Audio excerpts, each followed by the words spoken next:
Well, I got Grid Tracker loaded. It was a Microsoft problem. Oh, really?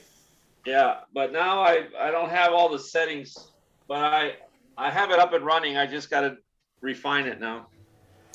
Okay. Well, the main thing is you've got to put in, the window on the right-hand side.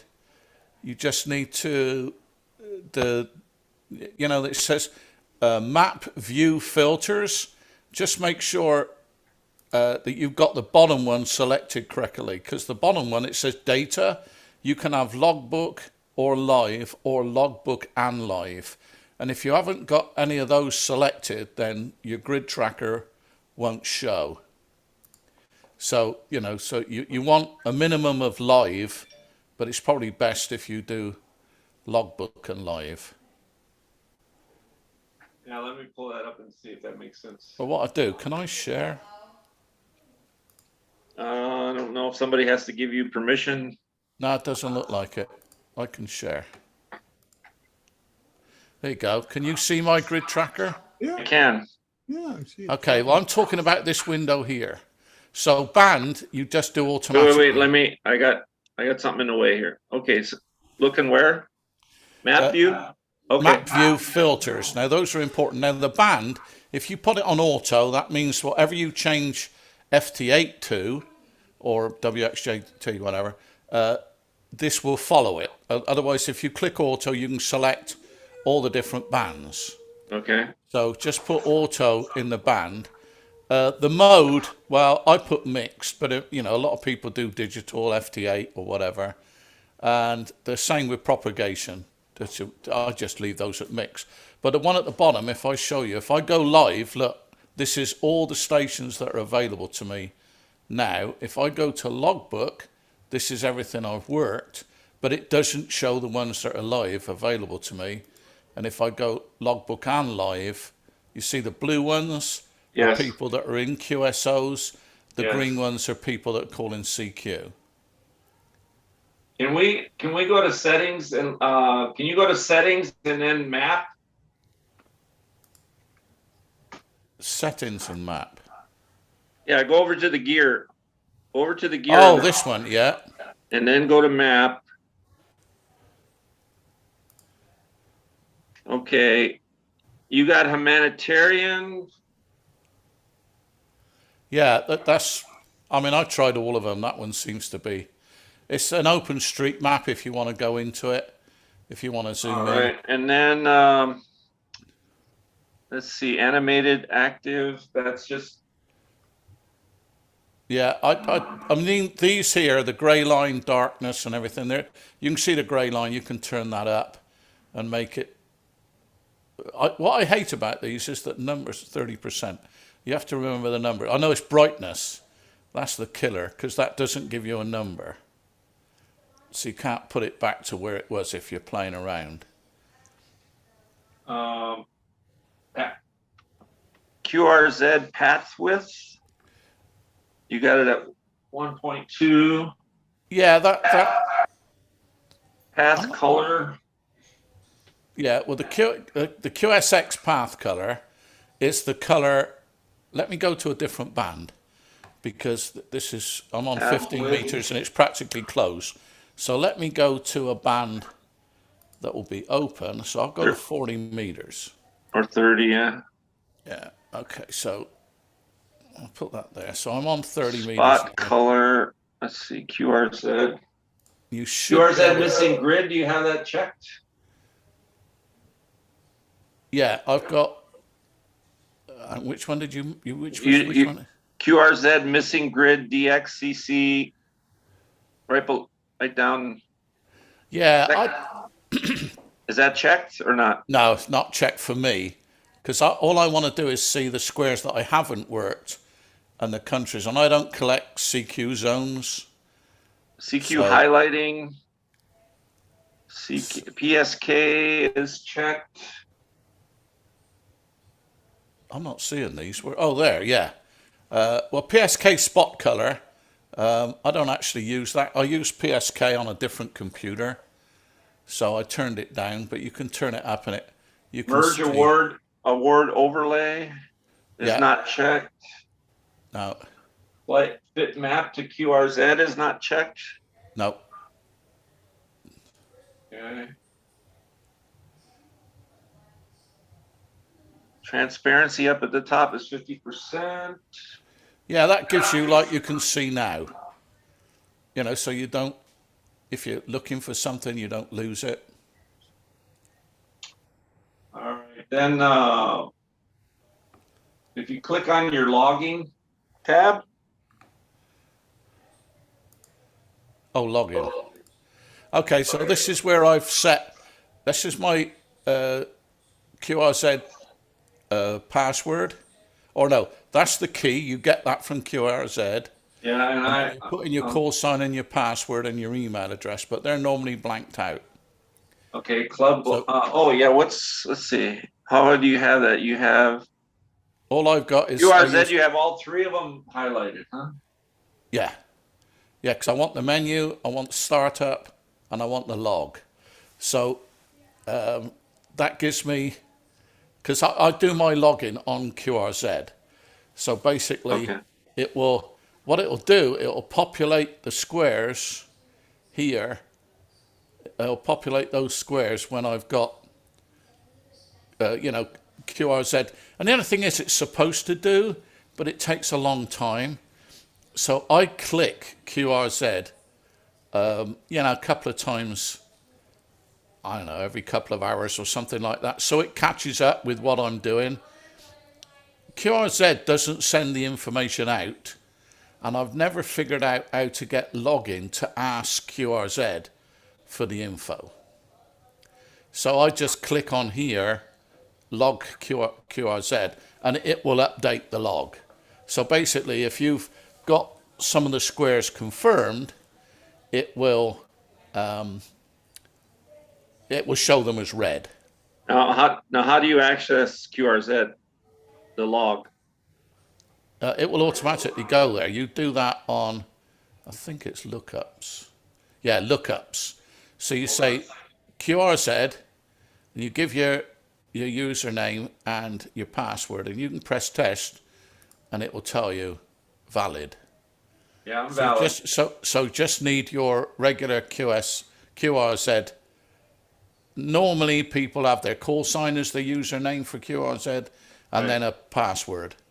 So whatever your normal password is for logging on, you put that in and it'll go off. And you can add lookup data and lookup grid. And I don't use any of the others. Okay.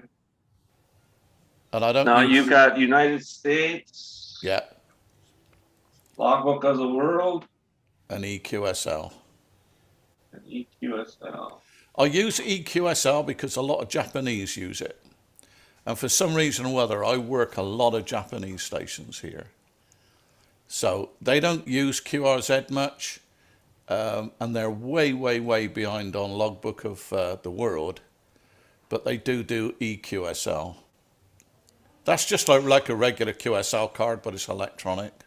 Okay. Let me look at your general tab, upper left.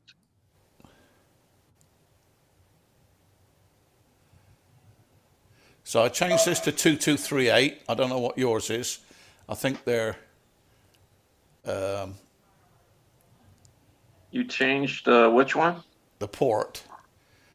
Because I was having a clash with SDR Uno. I use SDR Uno as a SDR player for my software-defined radio chip.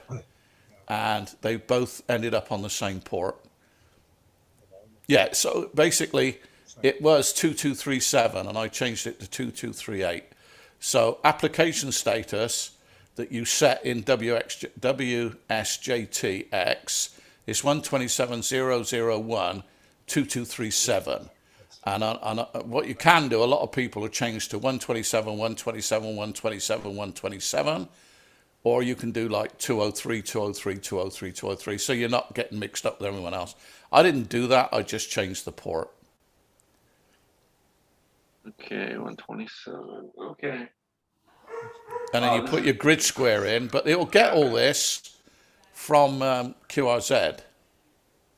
Yeah, no, it's really being helpful to me. I think I had a bunch of stuff that wasn't right. Well, it's not so much as not being right, it's just the way, I mean, these are... But it's not it wasn't populating.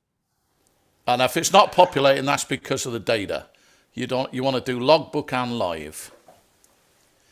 That's a big... I don't know why they don't default to one or the other when you install it, because it's really, you can't switch it off, but it's not switched on. So if you're looking at a dead band and you've got live selected, you don't see anything. So, and the same with, you see a logbook, but you don't see any new calls. I don't know why they don't default to logbook and live. So the audio I don't do anything with because I don't want all those reminders. If you set up audio, you can have all sorts of things calling you. I don't do that. Grids, I just do the standard grids. Alerts, I don't have any. So, actually those should be switched off. Yeah, no, why did the lines go all of a sudden? What did you hit? The lines, what lines? The lines on Grid Tracker. They're still there. They're showing the path from where he is to where he talked to. Well, mine are still there. Well, they just became visible. It just showed up. Oh yeah, because I changed bands, so it didn't know anything was going on, and then I changed from logbook, which it was at, to live. So if you change logbook and live, you see it's got to catch up. Okay. So there's nothing there now. But when I've gone through a cycle on WXJ on FT8, the lines will come back. There's the lines. Okay. See, there's a little bit of a delay in everything because FT8 is working 15 on, 15 off. So you can have a delay of 20, 25 seconds because it depends on when your decode comes on and exactly when you've switched to all right. FT8. And there's Joseph. No, Ian, if you're Well, thank you for that. That's All very right. helpful. So, is there anything else you? So really, that window there. Well, we'll be with you in a minute. With a second, Joseph. That window there is super important. If you don't have this sect, you're not going to see all that. And then if you have a path, your path will show red when you call. But that's the important one. And then all the rest, like this one gives you the grid squares. This one gives you the weather. Look at the weather it's coming through. And, you can figure all those out. Yeah. All right. That was very helpful. I think I'm. You got it working? Yeah. All right. Sorry, Joseph. It's all yours. Michael quiet. Yes. Sorry for the late start. We're about 13 minutes late, it seems, and this is mostly my fault. I had like 80 people messaging me, asking me questions and stuff about this digital radio thing.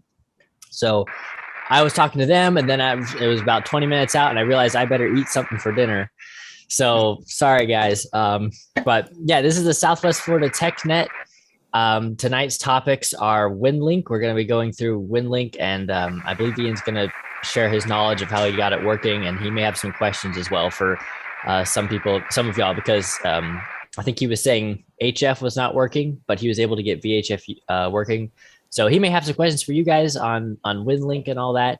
The main topic I'm going to be presenting tonight is these Zello walkie-talkies and the whole Zello platform in general, and as well as maybe we might discuss some of the other internet modes as well. But this is Southwest Florida TechNet. We are live on YouTube. Everybody's webcam and audio is being put on YouTube, so if you don't want to be on there, just go ahead and mute your audio or turn off your camera. Ian will be here in just a few minutes, but I'm going to try and give him a little while to get settled in. So we're getting some interference from somebody. Who could that be? Josh keeps popping up, so maybe it's Josh.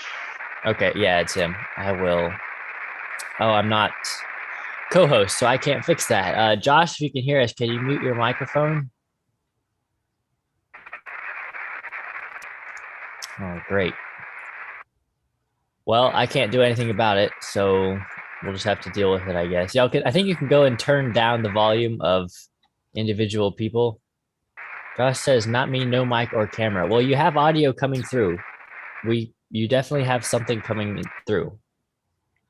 Because we can see it. It switches to your name whenever there's sound. So can you just like hit the mute button or something? Because it sounds like radio. It sounds like you have a radio plugged into your sound card. And we're hearing it, is what I would say. I will watch on YouTube. Okay. Just clear yourself from here then. So we don't have to keep listening to that. Okay, there we go.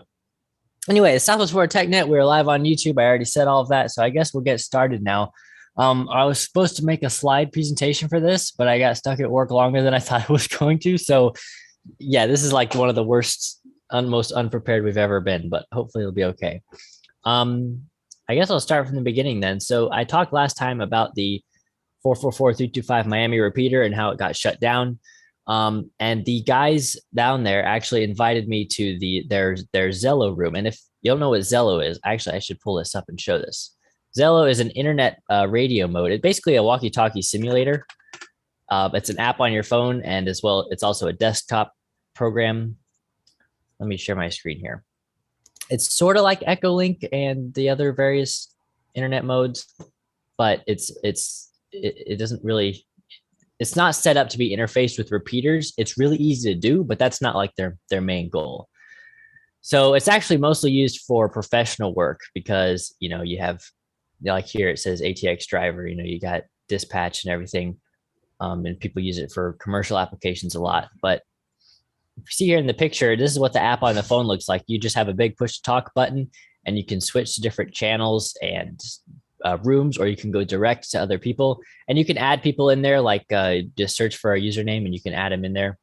So this is what it is. I don't know if this website has any better. You can kind of see what this is, but this is more the commercial side of things. But it's just an online walkie-talkie simulator. Basically, you hit transmit, and it routes your audio to the other person. So without internet, it's still useless, which is interesting because I saw a few articles talking about when Irma was about to hit Florida. The Zello people put out a notice saying that not only they had to increase their server capacity because they were getting so many new users, but they had to remind everybody that Zello still uses internet and that it would not be an emergency communication solution. So many people did not understand that it's called Zello walkie-talkie. Doesn't mean it's actually transmitting from phone to phone. It's still going over the internet. So that was kind of interesting. People still don't seem to understand that concept. But it does work really well when there is internet. So I actually have there's two ways you can use it. So you can use the app on your phone, which is pretty good. If I open it up here, I can show it a little bit. Just sign in. So somebody's talking. Oh, I got to mute this. Okay, maybe that'll be better. This is the thing. I have so many people trying to talk to me. Since I got into this, it's been a lot of fun. It's kind of weird because I feel sort of bad about it because it's totally cheating. It's not really ham radio. You don't have to ID. You're not on a repeater. You're not putting any work or effort into it whatsoever.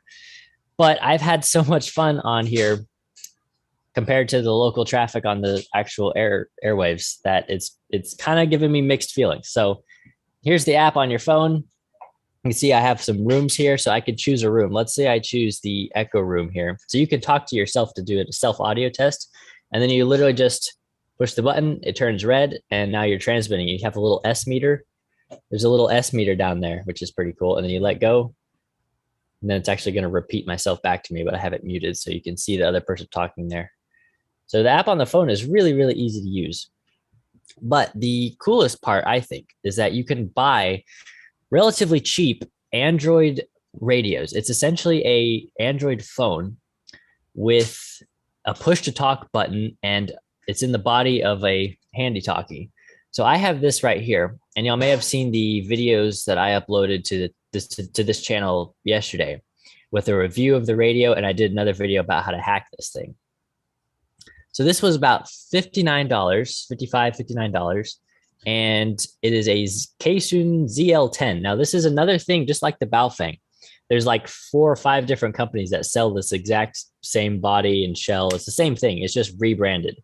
So there's a couple distributors of these things, but I have the one from Kaysun, and it's actually running, if we exit here, it's running Android. So this is like the launcher, like the home screen. Theoretically, you can add more apps to this. I've actually been able to upload Echolink to this thing, but you can see there's no Echolink icon on the screen, so I can't really run it. But it's a full-blown Android. It's running Android. It's a very stripped down version of Android, but it is Android. It has a full Zello app on it and everything. So it has its own little settings menu. You can go in here. You can connect to Wi-Fi, change other parameters about the radio. And this little antenna here, so it not only does Wi-Fi, but it does cellular, LTE.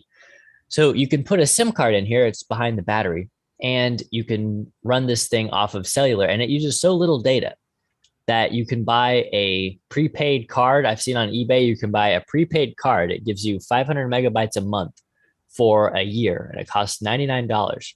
And you pop it in here, and now this radio can go anywhere and operate on the Zello network. So that's pretty cheap. It uses so little data. You don't need a full-blown phone number or anything. You just need data. That's a pretty good positive thing about this.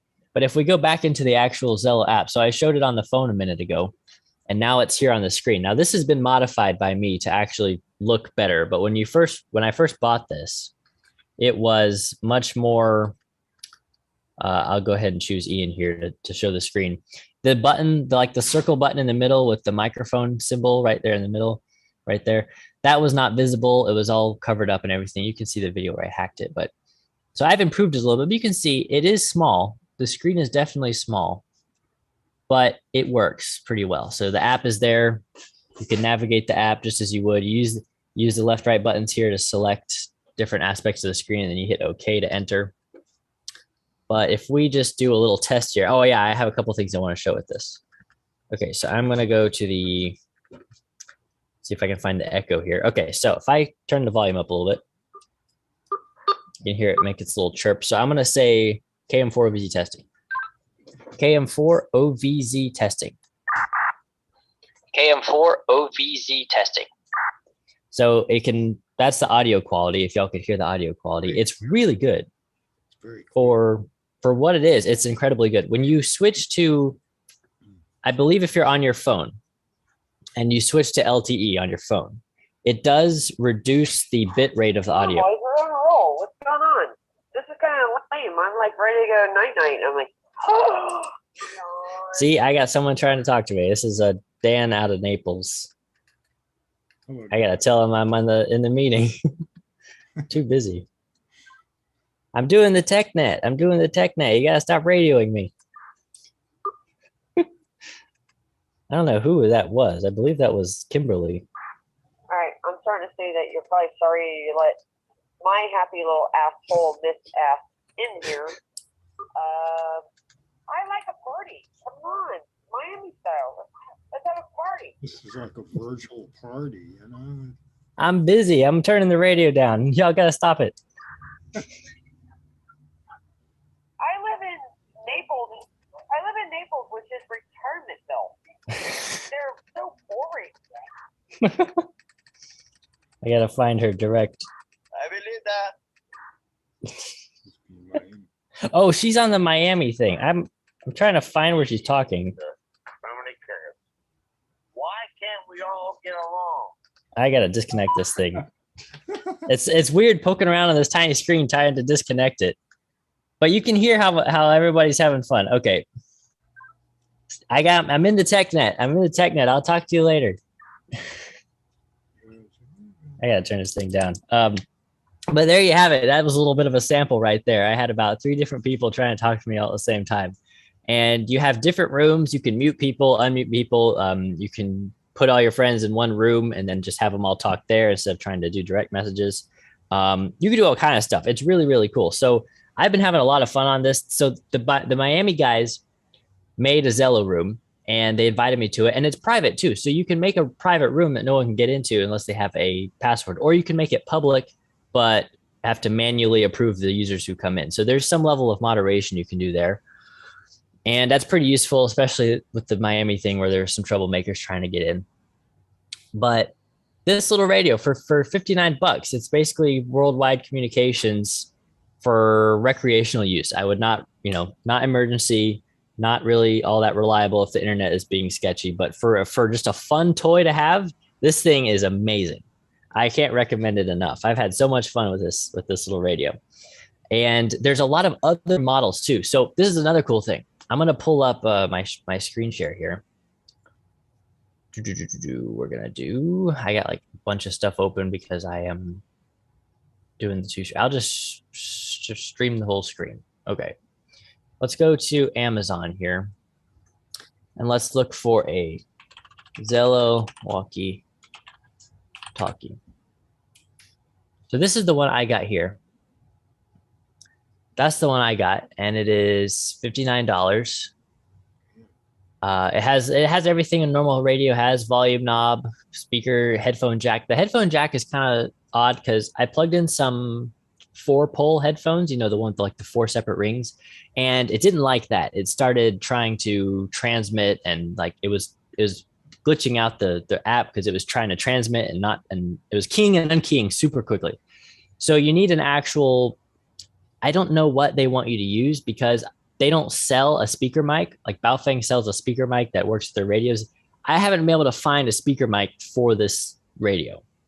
So you probably just have to find one that's like a single port, because it actually only has a single port on it. It doesn't have 2. You can't plug in a standard Baofeng connector. It only has a single port. So that's something to keep in mind. But it has the keyboard. You have up, down arrows, and then you have left, right. And then you have the standard Android buttons. You have like the back button, the little menu button. Oh yeah, and you can turn the screen on and off with the little lock button. The screen actually turns itself off after a minute, but I hacked it to stay on for 2 minutes because I wanted a little bit more time.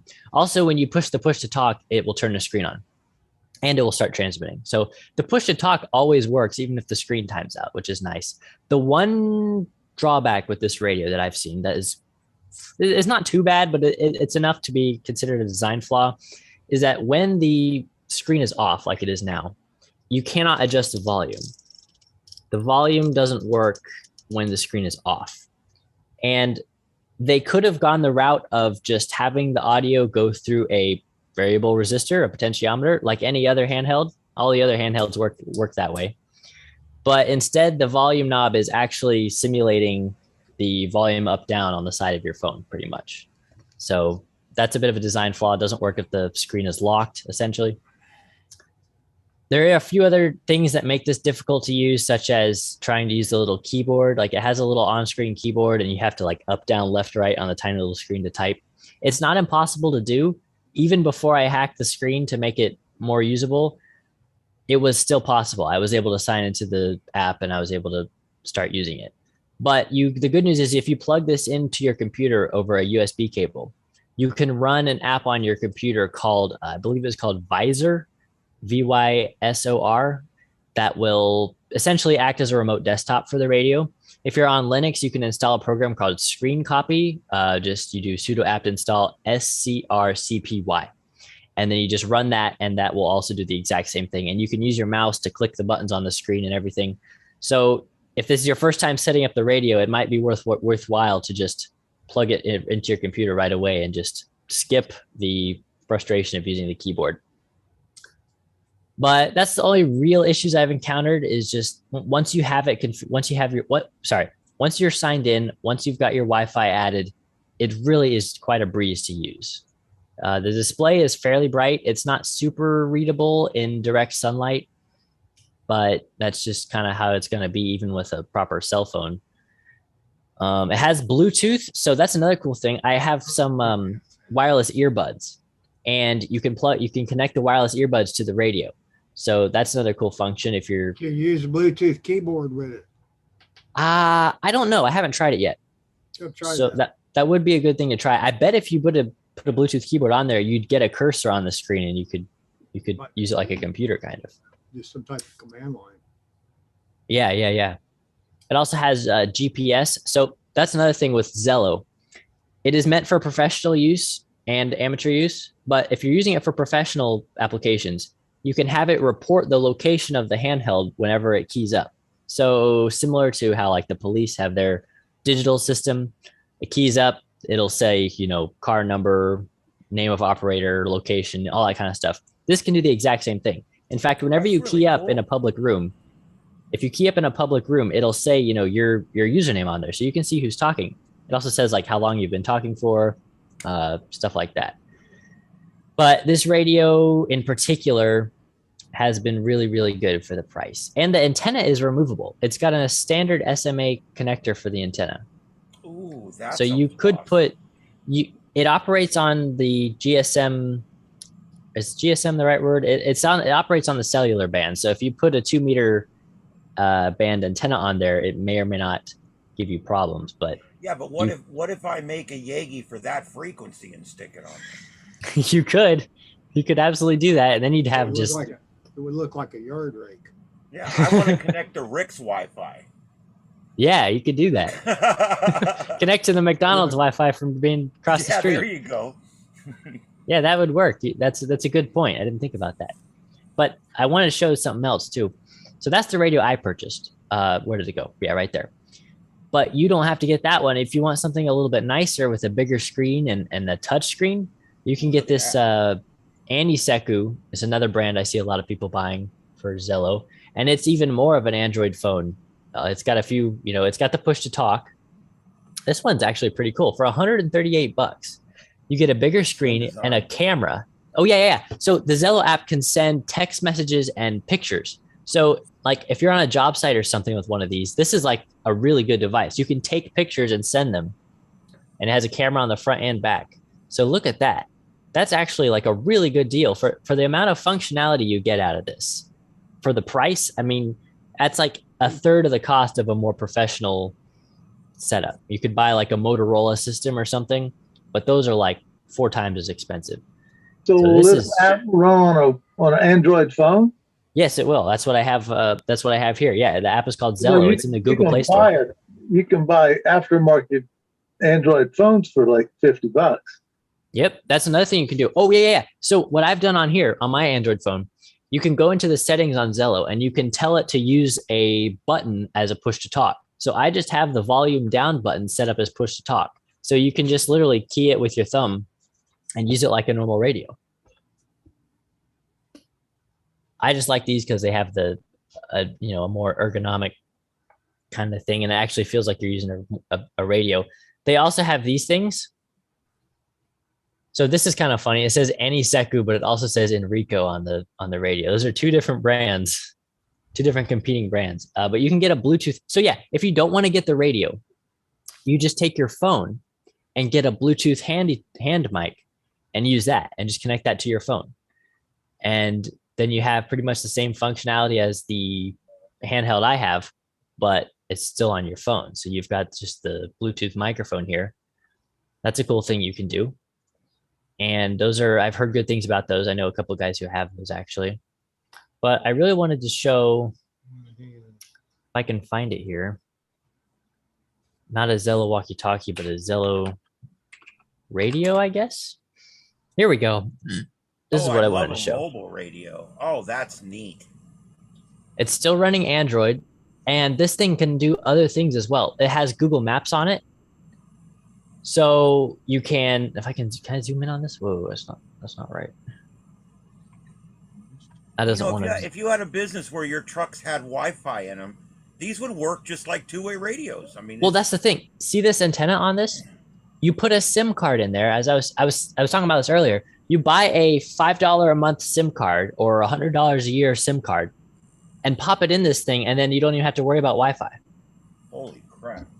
So this is like a mobile rig, and I've actually seen, I think there's a couple of reviews for this exact radio online, but this is a full-blown Android. And the cool thing is this, like the radio I have, is fairly limited. Until I can figure out how to get other apps to show up on the home screen, it's really only useful for Zello.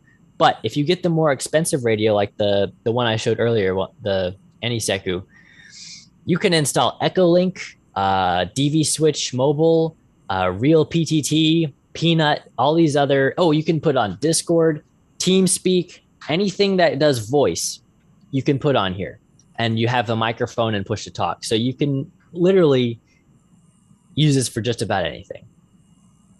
They're like super versatile.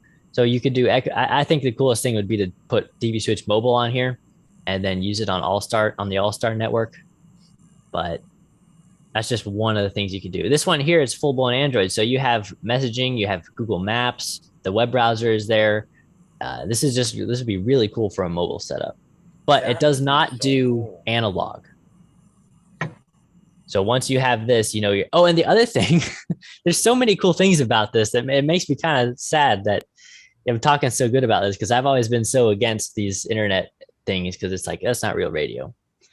These, it's all radio, I guess, but it's still in the spirit of ham radio, I think. It's still radio. I mean, you're literally it's still going through an antenna to another box, and you're programming this end and making sure that end's hooked up and everything. I know it's not the same as making a QSO, but it's still ham radio. It's still experimenting with transmitting and receiving equipment. So I guess you're right. I'm sorry, but I still consider it ham radio. I didn't at first, but I do now. I guess you're right. You have a good point. What was I saying? Oh yeah. So the other cool thing about this handheld and all these radios, if you have a normal handheld, like one of these, and you start using it really heavily, like you just get on and start chatting for an hour, it'll start getting really hot. It'll start reducing the power, and it's going to drain the battery really quick. With one of these, transmitting a lot is pretty much no different than having it on standby. It will be sending more packets when you're transmitting, but when it's on standby, it's doing maybe a little bit less, but it's still transmitting and receiving back and forth to the tower or to the Wi-Fi. So I've had this thing on for like 2 days now, and I've been using it really heavily, and the battery is still at half. Like it's amazing. It works for so long, because when you transmit, you're not powering up a set of finals in here. You know, you've got some low power transmission going on, but it's not the same as putting out 5 watts on 145 megahertz. So that's another really big bonus, and that's what makes these things so good for commercial use, because you can just send these with your guys. I mean, I know none of y'all are actually running a business, but like my dad does. So that's kind of had me thinking about the whole commercial application for this, because it'd be perfect for sending with somebody just to have, you know, instant communications. Okay, so we have some other stuff. Here's another one of those wireless Bluetooth mics. See, this one's only 46, and I bet you could find one on like Wish or another website for even cheaper. So if you want that push to talk, you know, separate from the phone experience, you can pay less than $60 and get it. I bet you the R Finder equipment would do it as well. Oh, did it freeze up? What happened? Isn't this a lot like DMR? Only it's open to non-hams, or what's the difference? It's voice over IP via Wi-Fi. Y'all still hear me? Yeah, basically VoIP application. Yeah. Can y'all still hear me? Yes. I don't know what happened. My webcam just turned off. I don't know what happened. I'll fix that in a minute. But yeah, it's voice over IP, so it's not Echolink, but it can be linked to Echolink or anything else really easily, because there is a Windows application that you can download. You can download the Windows software and then just turn on Vox and use virtual audio cable and just start sending the audio to a Baofeng. Oh yeah, Ian. So, you know, you were wanting to set up a Baofeng with this thing. Yeah. About 20 minutes before the net started, I talked to a guy doing the exact same thing. Nice. He just had the Baofeng APRS cable. Try to connect this thing up to the 775 repeater only when we're in net. It won't be cooked up all the time. And because of the fact that we have to approve you to be able to come into it, I believe we're okay. And it would only be on during a net when there's a controller. So I think we're going to be good with it. It'd be cool. Our goal is to provide contact with this WatchNet. This is something else. The WatchNet is going to be good because it'll provide contact both from outside in and inside out, both before, during, and after the storm. And the reason I make that so broad is because, you know, there's a lot of people right after the storm or whatever that won't be able to get a hold of people, and this just gives us one other way of doing it. But anyway, go ahead. I'm sorry, I didn't mean to interrupt you. No, that's all right. Yeah, well, here's the, yeah, anyway, it's really, because it has the Vox feature and a Windows client, it just makes setting it up and repeating it to other services so easy. Plug it into a Baofeng with the APRS cable and it just works. Plug it in, or you could just do Echolink on your computer. I don't know if the Echolink computer client has Vox or not, but if it does, you literally, all you have to do is just use virtual audio cable and just send the audio between the two programs, and then you're linked. That's all there is to it.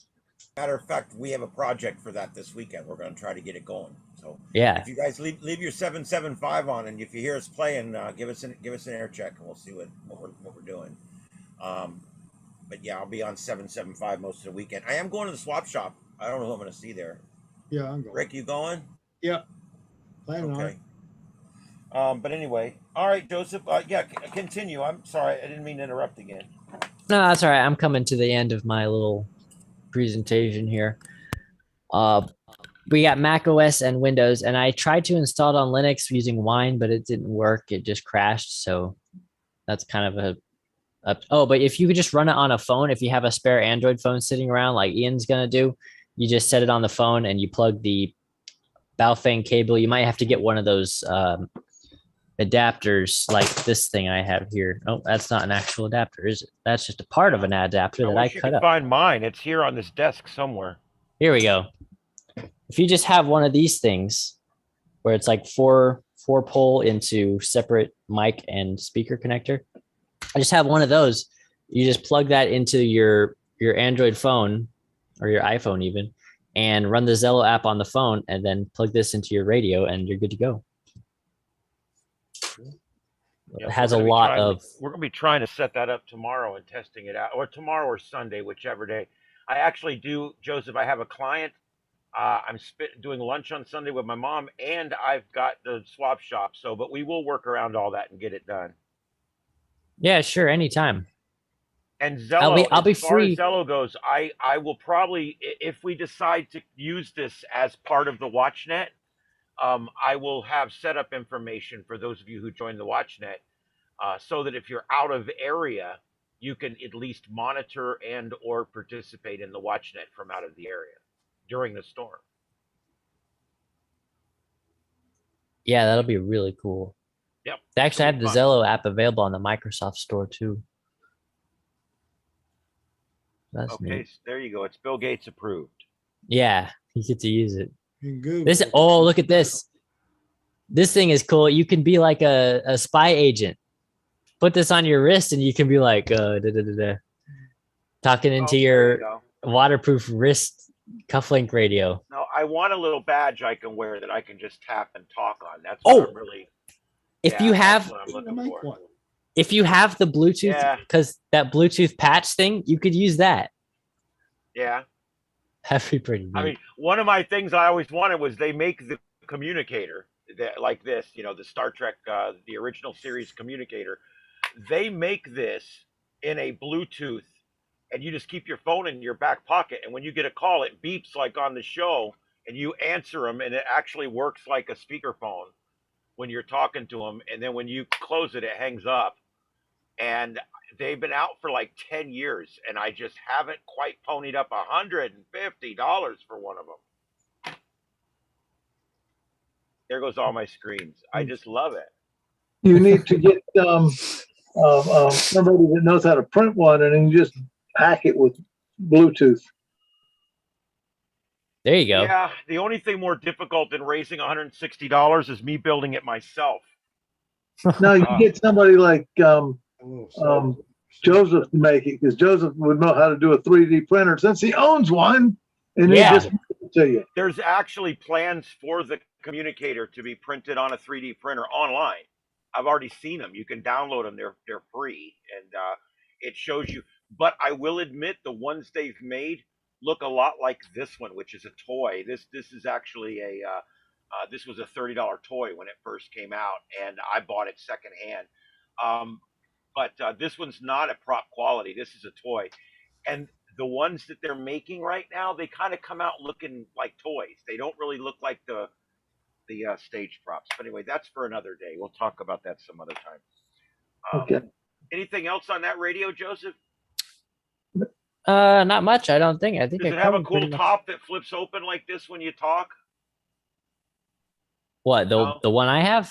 Yeah, does yours flip open like this? Because if it doesn't flip open, it's not. No, Okay. it doesn't all flip right. open. You'll just have to put that on there. Yeah, well, it needs a flipper on the top.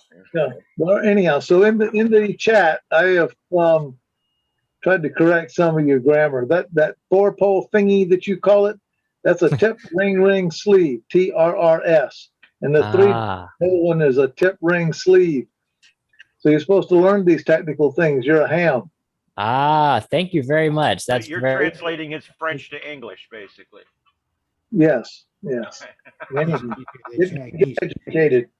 That's me. There's certain things that I can remember, like anything you wouldn't believe. And then there's like, what is it? PL239 connector? Is that it? I think No. that's the first. That's still not it, is it? No. That's one I have a hard time with. I can never come up with that one. It's the UHF connector is what I call it. But I hate Right. calling it that because it's technically the worst connector to use with UHF. Right. So anyway, but yeah, I 259. 259. Oh, I got it on the second try. Okay. PL259. 25. I'll get it. I One- can remember Star Trek. That big battle was Wolf 359, and I can remember that. Is an SO239. Yes. Well, see, the thing is, why is it a PL259 and an SO239? Why aren't they're like the same or the next number up? I don't know why is the 550 flasher flash like this and the 537 flash like this. I don't know. I've been wanting to answer those questions for years. I think and to a serious answer to your question, because I think a lot of these things developed like the streets in a lot of our towns. It wasn't planned. It was just where they built the next one. Or it could have been like Formula 409. I want to know what happened to Formula 1 through 408. And then speaking of that, who tested preparation A through G? And did they These are live? the questions I want to know. And did they live? Well, did their butthole live? I don't know. All right. But what happened to the other 39 formulas before WD-40? Yeah, I mean WD-36 was really bad. It just ate the paint off of everything. I don't know where they come up. Where do they come up with these? Now, here's a stupid question for numbers? you. What does WD and WD-40 stand for? Water dispersant. There you go. Or displacement. There you are. displacement. Nice. Yeah. Nothing to do with Winn-Dixie, huh? I didn't know that one. That was, And Yeah. do you know what it was developed for? Wasn't like a I know it's not a lubricant like everybody thinks No, it is. no, it's not, because the main item in it is fish oil, and it was developed to keep the condensation off of the top of the ballistic missiles when they were in the bunkers. Wow. Interesting. There you go. You There know you what one of my other names for it is? Roach Assassin. Yes, it'll do all sorts. In fact, that's all you need in your toolkit. All you need is WD-40 and duct tape. Yep. Because if it moves and it's not supposed to, you use duct tape. If it's supposed to move and it's not, use WD-40. Sounds good to me. The bug killer is just weak stuff compared to this stuff. It will just absolutely wipe out a cockroach. Unfortunately, And the other thing is good. Oh, sorry. No, go ahead. Now, the other thing is it's really, really good for cleaning showers. It gets soap scum off of a shower. Interesting. Shower doors. Yeah, and stuff like that. But that shower is such a slick thing, you're going to slip and fall in. break your neck. You know? Yeah, the cat's going to go in there and lick it to death. We're going to have to decide at some point whether we're going to kill the roaches or kill the planet, because they're making this crap so weak now that it doesn't even work anymore. But we're saving the planet, apparently. I don't know. All right. So, any other questions for Joseph about that? What is that radio called? Is there a name for it? Are we calling it a Zello radio? Is that what we call it? Yeah, it's just the brand is called Kaysun, Ksun, and it's a model number is a ZL10, but it's like a Baofeng kind of. So there's other, or in the way that Baofengs are sold. So there's another brand called Iconic, and there's another brand called like VTech or something that sells this. So there's a couple different model numbers and brand names for the exact same thing. Down the south, we call that Kaysun. Okay, here's another question about that Zello app. Is there a way for it to talk cell phone to cell phone without going through the internet? In other words, can you make your own mesh network inside your house? I don't believe so. I think it has to use Zello's servers to connect. Okay, because there's a thing that used to be out called Serval Mesh. It's named after some crazy cat in Africa, SERVAL, but it's a mesh network. So it was phone to phone. And if you had some old Linksys Wi-Fi routers that you hacked and you put the ham radio mesh or whatever that other mesh software that's out there in the open world, you put that on there, you get the full range of meshed links. And if you were like 50 people in a concert hall, your radio might mesh through 6 other people's radios to get to whoever you wanted to talk to in the background. They don't all have to be listening. It was a cool little thing, but I think it has died because I tried to find it on my phone. I used to have it on about 2 phones ago. But if you went to like Walmart or Lowe's or whatnot that has a Wi-Fi network, you could put in their Wi-Fi password, and then from there you can make a phone call. Wow. You still had voice over IP. It was still a phone. So it was like you didn't have to pay for a phone as long as you could do you could get into somebody's Wi-Fi. Wow. Yes. Yeah, you can't do that. You can just put 2 different accounts on 2 different phones, and then if you're both on connected to the internet, it'll work. But you can't do that kind of offline sort of just using the network. It doesn't. I used to use it on my old phone until I had to give it to somebody who had lost a phone, and hundreds and hundreds of dollars to buy a new phone, and I have one just sitting there, so it was given away. But it was a cool app. All right. All right. Anything else? I have one final thing. Okay, go ahead. One of the things that I always did, and I used to mess around with this in Fort Myers. I had a Raspberry Pi and a bunch of weird stuff going on that would give my radio like a preamble and a Roger beep. And I don't know. I have always liked those little sounds. But with this app, you can put your own custom sounds in it. And so I've done that, and I have all my favorite little beeps. So when I key up, it goes like that. It's got the little Motorola. That's like a Motorola TBRO sound. Yeah, clear to transmit tone. Yeah. Yeah, clear to transmit. So you got that. And then when I unkey, it's like a police radio sort of. I don't know what you call that. Oh, MDC 12,000, I think. Yeah, MDC 12,000. It's like a digital thing that transmits information. So when you key up, when you unkey. So I got my own little sounds in there, and I'm happy. That's just all I wanted to add.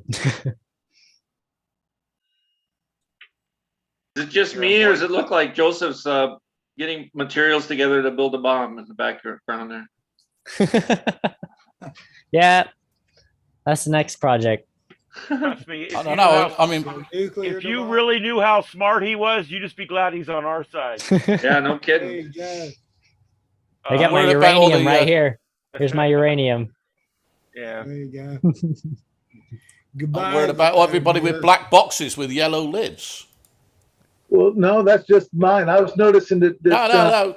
Joseph has got some as well. I know. I Oh. noticed that he studied how my ham shack looked, so he had to go out and get his black boxes. When I was putting up my camera, I was like, man, this is gonna look exactly like Dallas's setup.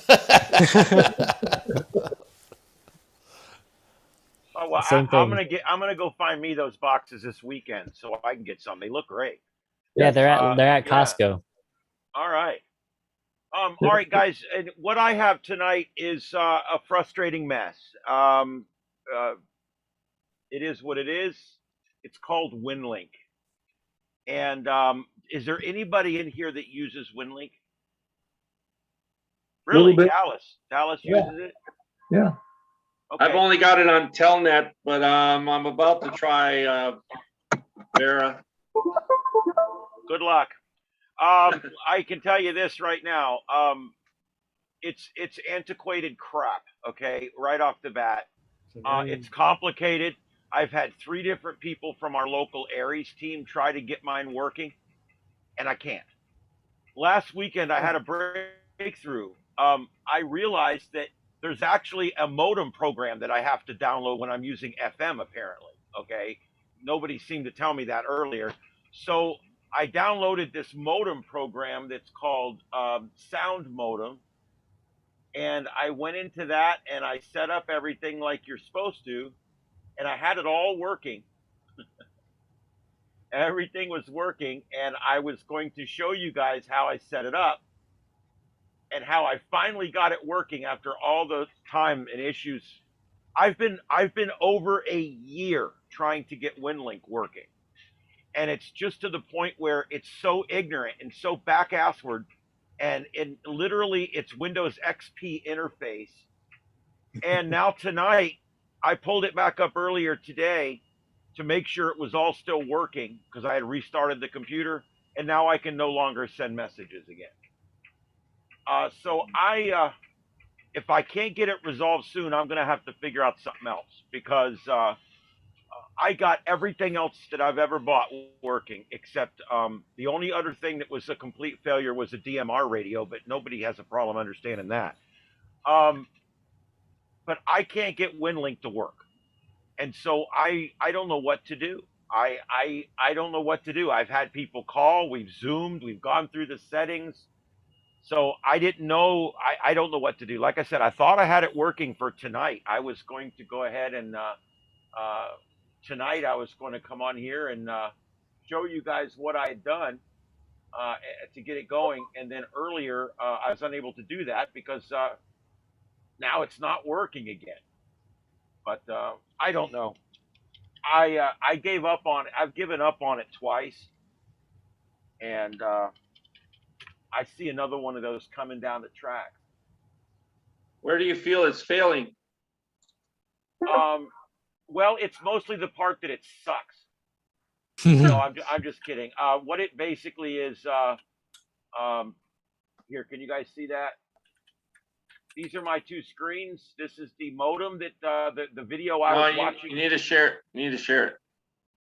Oh, okay. Hold on. Let me click more buttons.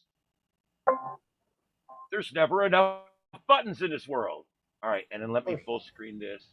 Okay, there we go.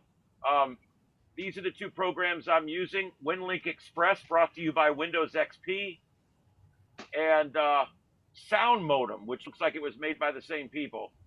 And I don't know what I'm doing wrong here. I've got devices, everything. It was all set already, and it was working. I've got I got the controller hooked up. I got the signal link all hooked up.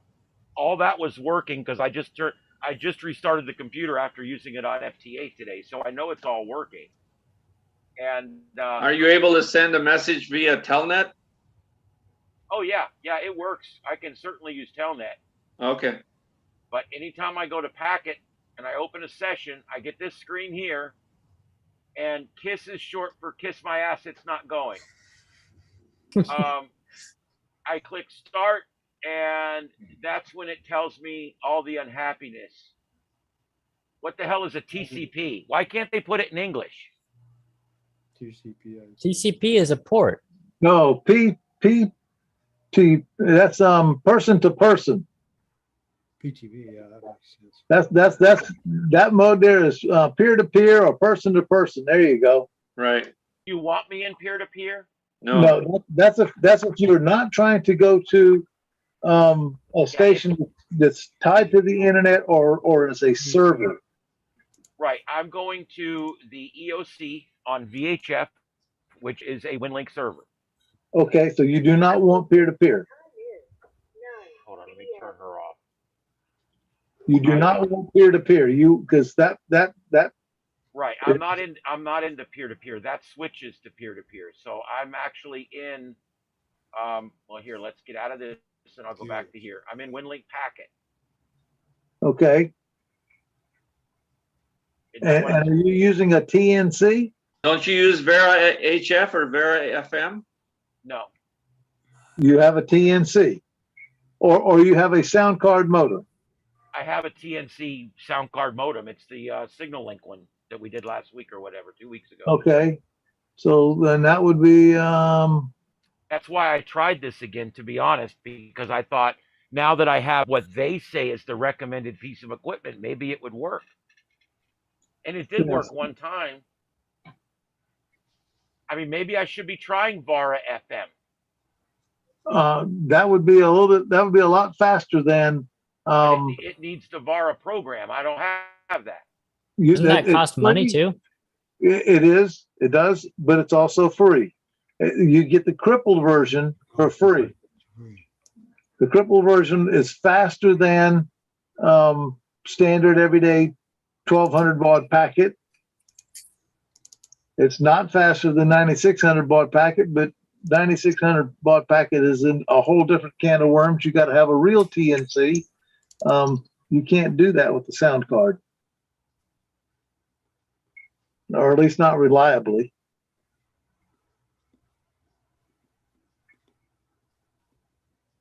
All right, well, let's see if we can knock this out real quick. Maybe we can figure this. Maybe Vara will work. You got to download Vara and install that, so it knows to use that. I'm on screen 1, and it popped up on screen 4. There you go. That one there, I guess. Vara FM, the second one down. You are doing this on a VHF radio, correct? It's a Shack in the Box set to VHF FM, yes. Okay. But basically, you're on FM. Yeah, I'm on FM and I'm on the EOC frequency, and I'm on 80 watts, which should be more than enough. Okay, download. Might as well just try to do this real quick, if you guys don't mind. Go for it. I suggest everybody does this because the complication and the stress is amazing. It's fun. It makes you feel warm, fuzzy and fuzzy inside, and it's like the dawn of a new day. Fuzzy, does that mean like you have a porcupine inside you, somebody, or something like that? That's like you're cuddling a cuddly toy, warm and fuzzy. Shoot me. Gives you a nice, warm, fuzzy feeling, just like cuddling a little toy. Oh, hold on, I got to run it as administrator, even though I'm signed in as administrator. Windows protected your PC. No, it didn't.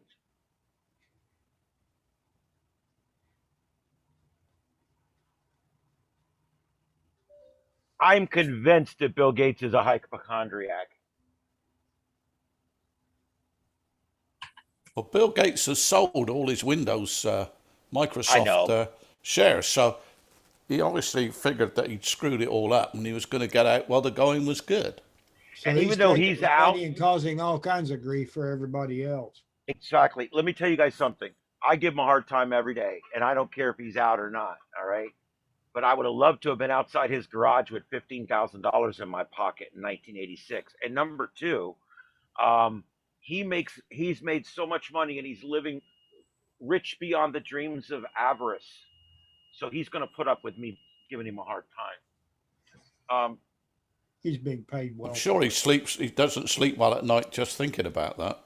Probably not. It's funny too because we're coming back to the show about 3 days ago at the station. We're coming back into the show, and the music like locks up and then starts again and stops, and then it starts again. And Trey just finally started talking. He goes, "What is that thing doing?" And I said, the following Windows crash was brought to you by Bill Gates and Windows 10. I think I remember that.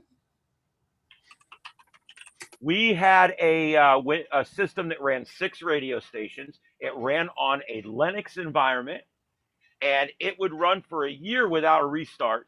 Never had a problem. Even the individual workstations never had problems. This thing was flawless. It never skipped. It never did nothing. The thing was built 20 freaking years ago. Okay, they went to a Windows 10 system 3.5 years ago, and this thing's crap. The computers aren't fast enough. It always acts like there's not enough memory. Oh, do I really have to run that now? Holy Anyway. glitch, black back man. You know? Yep. Okay, so now I got speedometers. Woohoo! Okay, so is this like on the road where I can't go over 60?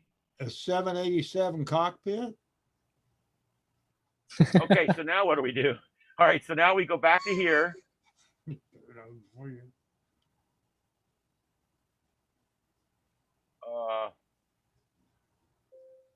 It won't let me go back to there.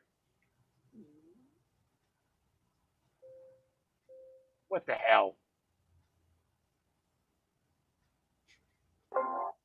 Okay, so now we're gonna go. Let's get out of this again. Damn, this is such an antiquated, crappy program. Okay, so we're gonna open session.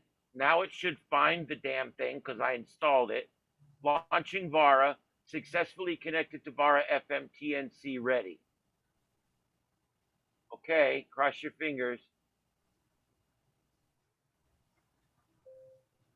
Oh, it needs a valid call sign.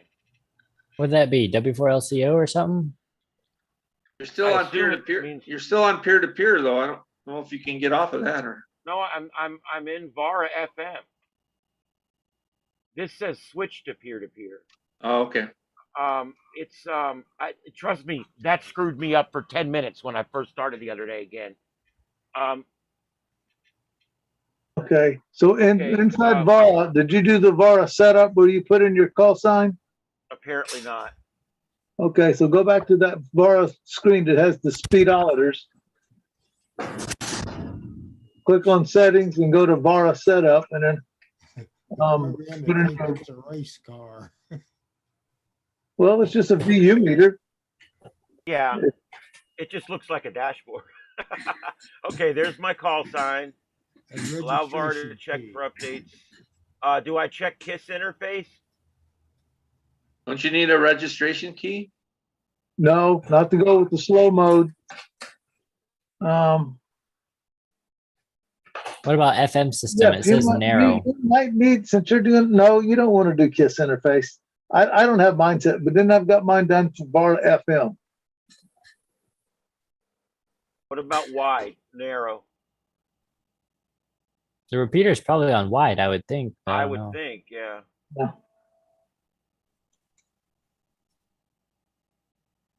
Says it's legal on the 2-meter band. Okay, so that's set up. Now do I have to set up anything else? Sound card setup. It's going to be that one and that one.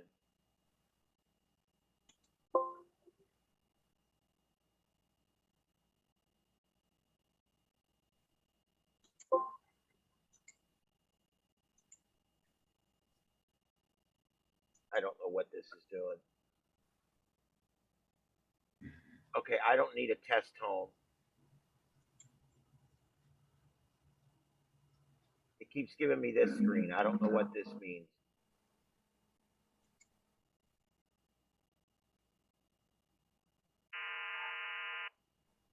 That sounded good. That sounded like an electronic fart.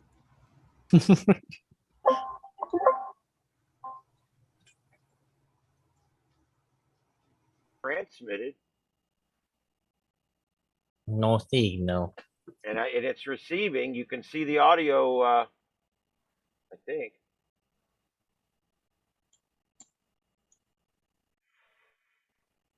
It's getting audio input, and that's right about the right level for digital.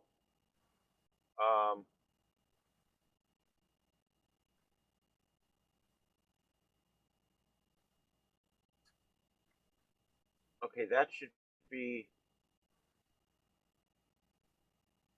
I have both cat and Vox. You see it with cat and dog.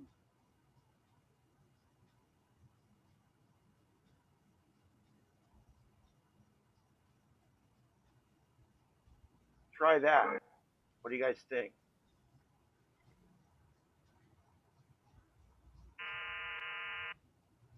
There you go. Another one of those electronic parts. Another one. It says calling KO4 EFS, but are you? Yeah, I think this has to be the. I have to select the channel. I didn't do that. There we go. All right, that was what was wrong. All right, start. It's farting. Oh crap! Whoa! Connected to. You're in deep trouble. Woohoo! It's cool because you get to hear what it sounds like too. Yeah, that's really cool. R2D2. Well, thank you, Dallas. I'll say it right now. Thank you, thank you.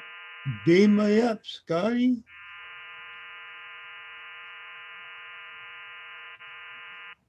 Ah, So can you send can you just send an email over this to Yep. any Yeah. address? To any address and any ham radio operator that's out at sea or in an RV, or it can be all radio. You can send to a cell phone. Yep. If you've got somebody's, you got the phone number at AT&T.net. If you know their phone number's email address, you can send it to their phone. Yeah.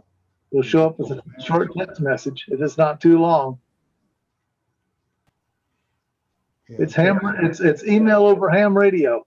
Now, yeah, I'm wanting to figure out a way to where I can send. I want to be able to send messages through this that will then forward to our big mailing list for everybody, so that if my email's down or my internet's down, I can still send a short message to everybody. And that's going to require something outside the area to do that for me, and I'm working on that right now. well, no, you got HF. You can do that. Right, but with Winlink, I can't drop 163 email addresses in there and say go like I do with Gmail. You see what I mean? It's a blast. Well, okay. I can set that up It'd be somewhere a to where long time to do when that. something comes in, it blasts it out. I might have to pay a few dollars Well, for it, but Yes, but if we had like a well, you've got some internet stuff going. If you've got an email forwarder that you've added everybody to, you just got to send it to that one email forwarding address, and then that forwards it to a bunch of folks. Or we could, maybe get ourselves a groups IO Yeah, get a good email group, and then you just got to send one email to, Yeah. tech buddies at groups.io, and then it gets blasted to everybody. And then any one of us would be able to blast out to everybody. exactly. Yeah, I'm in a that's bunch of those up in Atlanta. and because it's not just going to be email addresses. I've already got 100 and something email addresses now, but it's also going to be the telephone number email addresses, so that it will go to texts. You know what I mean? I'm not explaining this right. You just said it. There's a certain email address for each carrier, and if I send it to that, it'll go to the text in your phone. And I want to put your phones and your emails on there, so that when the alerts go out, you'll surely get them. Okay, I just sent a test message to myself here, and we can see if it works. So did you send it to yourself as a ham, or did you send it to your everyday I sent Oh. it from my everyday back to my Winlink account. Okay. I've already sent one from my Winlink account to my regular email address. So now I'm going to see if it picks this one up now.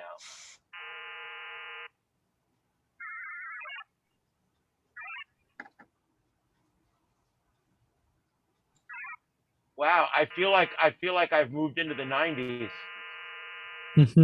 Dial up. Back to the Future. I didn't receive my message. Why? May take a little time or something. Can you send me an email through that? Yeah, let's do that. Okay. I want to so see what it shows up as. We get rid of this. All right, and then we go up here, and I'm gonna go message to km4ovz@gmail.com. Don't tell anybody that's his address. And then test from Winlink.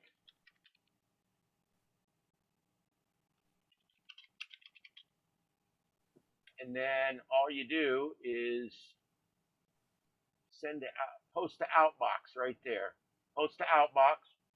Now it's sitting over here in my outbox. And then all I have to do is open session. See, I almost know how to use this when it frickin' works. All right, let's see here. Start.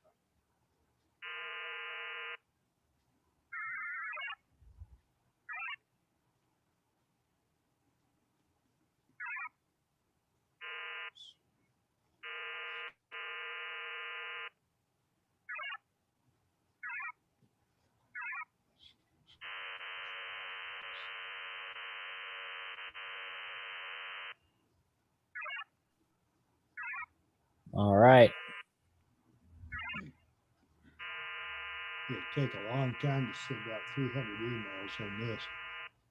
No. You would send one email to 300 email addresses. But if you had a IO, you would send one email to one email address, and then the server that's far, far away on the other side of the planet. Exactly.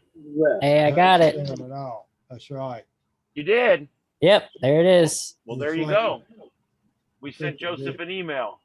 It says from ko4efs@winlink.org. That's how it shows up. Yep, that's my email address. And just like Gmail, you could use your call sign. I don't know how short a call sign it does. It'll use any valid call sign. Okay, good, because Gmail won't. That's why I just didn't know. Gmail won't go below, I think, 5 characters. Okay. Any questions on this or anything we want to do again or something here? I want to see it work on HF. Okay, well let's play with the HF. Now, when we go to HF, what I have to do is get out of this. I'm gonna do this again so we have something to send.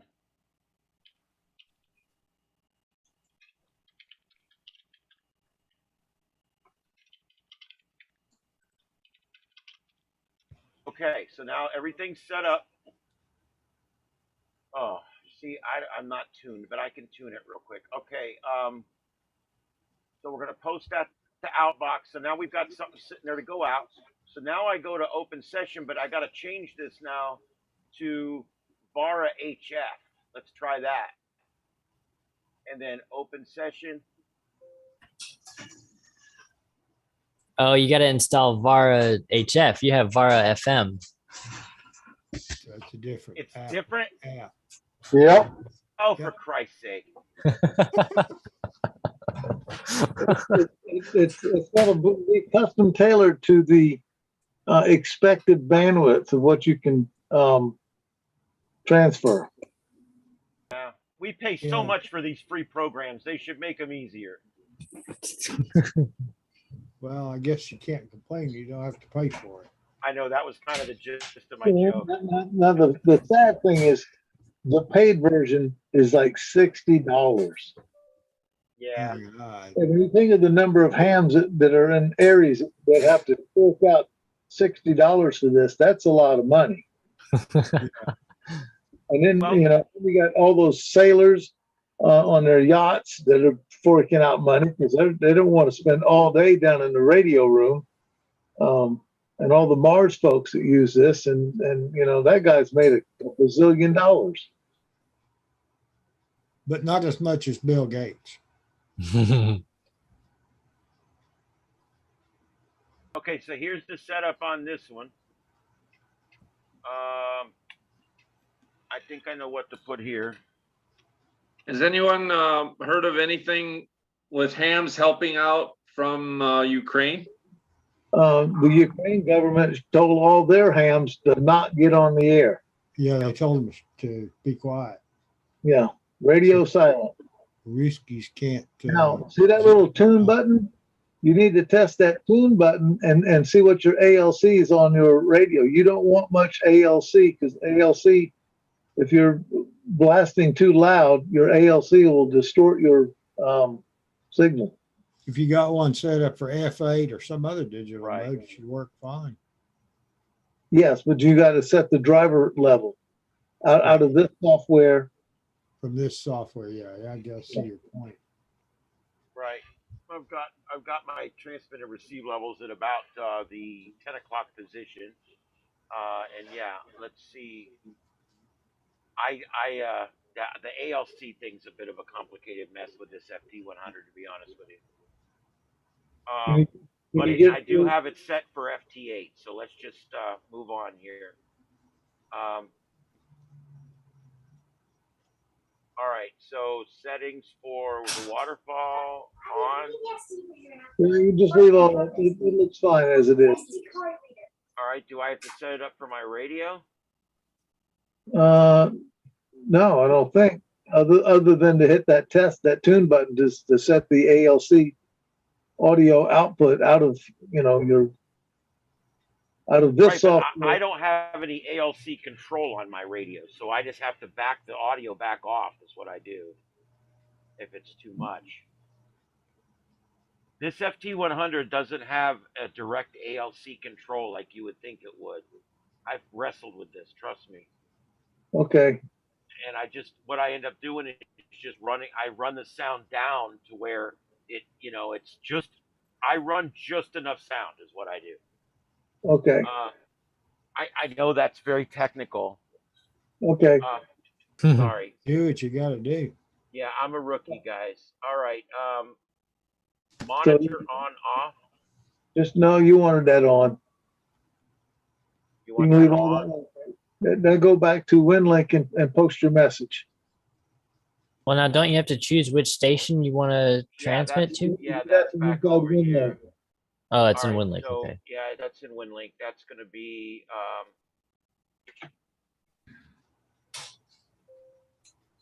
I need to get Winlink on the screen so I can, because I can't read your screen. Your screen is like micro dust. You need to get a bigger monitor. Or make what you, I actually had to put everything over on the smaller monitor because if it's over on the bigger monitor, everything's smaller. Because I put this on this older monitor so that everything would be more blown up for you guys. I can see it okay. you got younger eyes, young man. I know. But This it's- is- now, see, I've got Just like good. a 17-inch screen on my laptop, and what's over here is like smaller than a postcard. Make sure your Zoom session is bigger. It's smaller than a Post-it pad, and it's blurry. Hmm.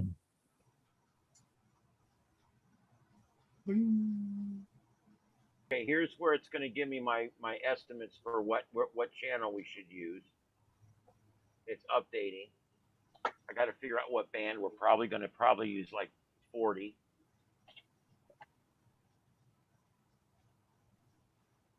See what it's doing? It's loading the channel propagation reports basically. I got this working one time almost a year ago with my other radio and then it never worked again after that. I have no idea why they've made this so bloody complicated. Why? This should be simple. It should be all this shit should be built into Winlink. Why does it take a program that loads a program, and then that program loads another program that loads another program that does what you need to do? Because HF changes every hour of every day. The propagation changes. You think of it, if everybody's phone number was getting it every time they got a new phone, they got a new phone number. You don't know Bob's phone number no more because Bob broke his phone. He had to go down and get a new phone number. Well, the HF propagation changes, so you got to look up that guy's call. It's like a computer on DHCP. You have to look up the IP address every time. Yes.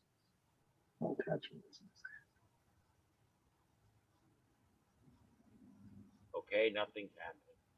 It says initializing VARA TNC, so something's not right with VARA. Maybe their port is wrong.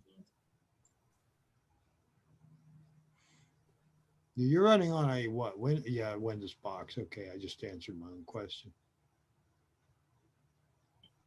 What is VARA looking for with? See there, it says connected. Oh. There we go. All right, now we go to channel selection. Now I select the channel.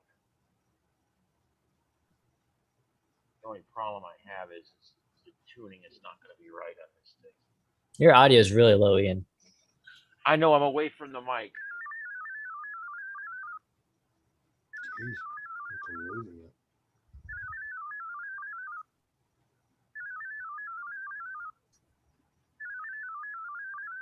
Turn the wattage up. All right, that's.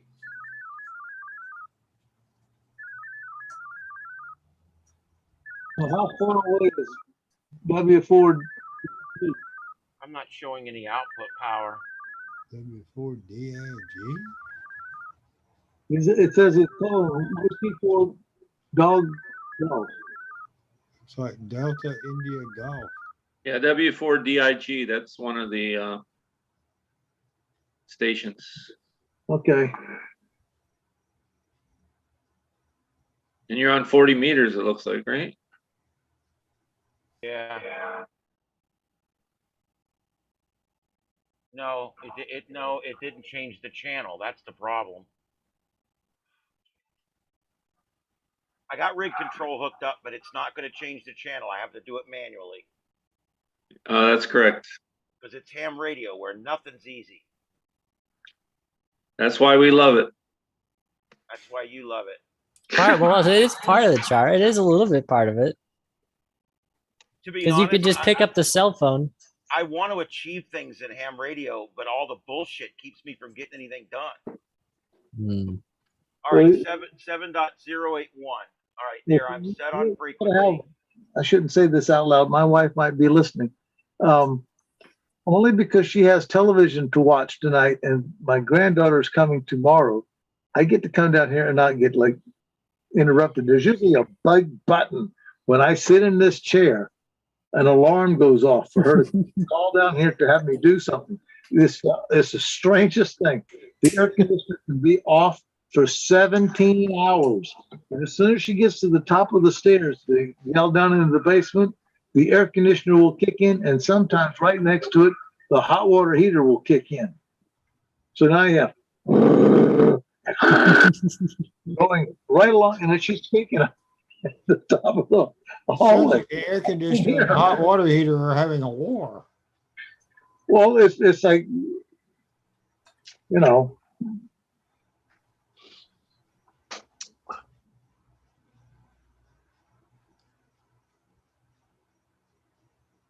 You know, they're both gas fired and they're right there in the same little room as that I'm in.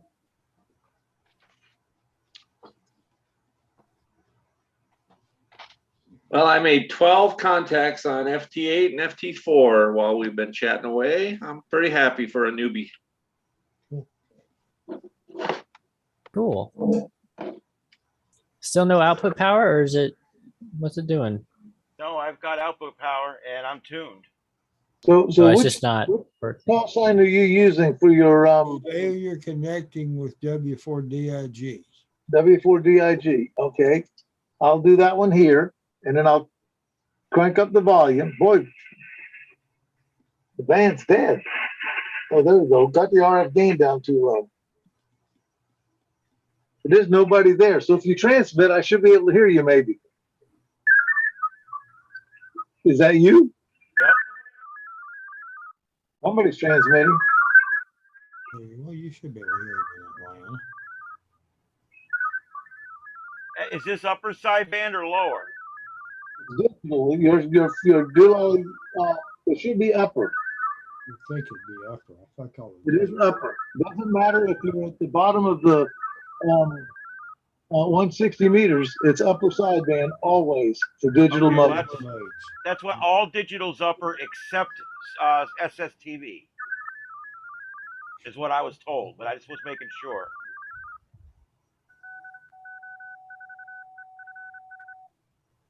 So like a repeater ID. Well, why don't you just try a different station? Okay. Because here you have a path reliability estimate and then a path quality estimate. So is higher number better? Green is good. Green But is what better. Yeah, but the number is like, is a higher number better? Because this is like 96.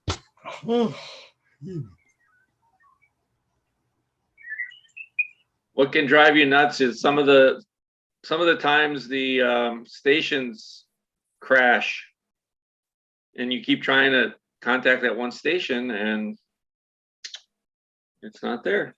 75 WA-10.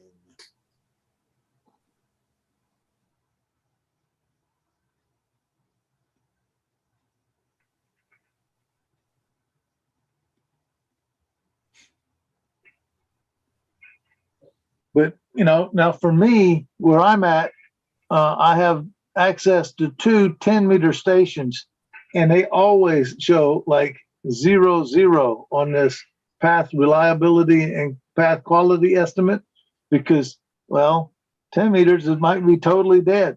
But I can, because one of them was up high on a mountain, I got ground wave. And the other one, he's really close. I get ground wave coverage, and it goes lickety split. Whoa, I What's see the AW. All right, let's try this one.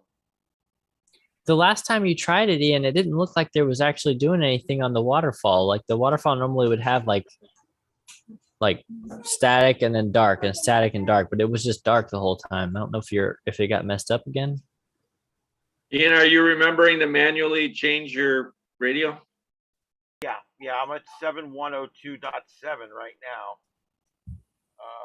And that's correct. Upper sideband. Wait, you should be at 7101.2.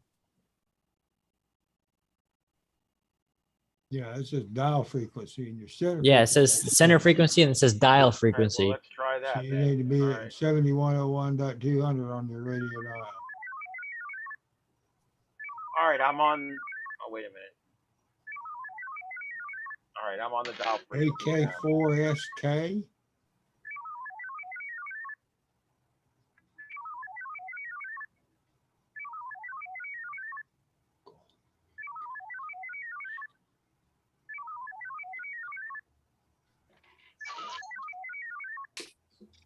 Which itty bitty print. I think it's a conspiracy. Nobody wants to talk to me. We'll have to make that bigger. It's calling AK4SK. Failure connecting.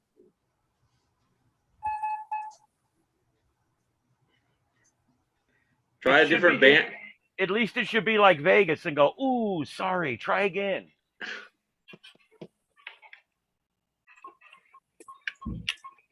Well, we made some big headway. Hey, I'm happy. I got Vara working on FM. FM, no static at all.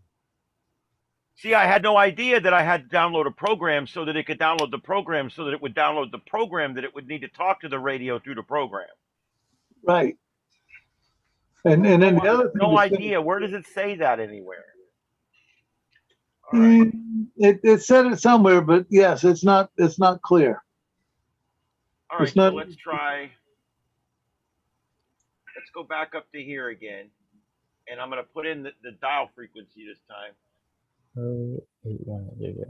Yeah, go back to there before 7081. I don't think I think I was putting in the other one. Dot zero.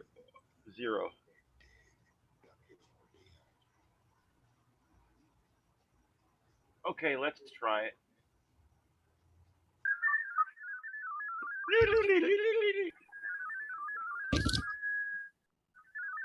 Well, I hear you transmitting. I can hear you coming into my station. I hear you too.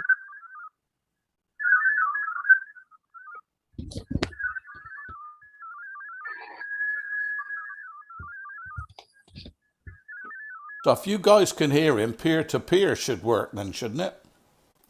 Yes. I suppose so. But I've never done this peer-to-peer crap. No, not recently, at least.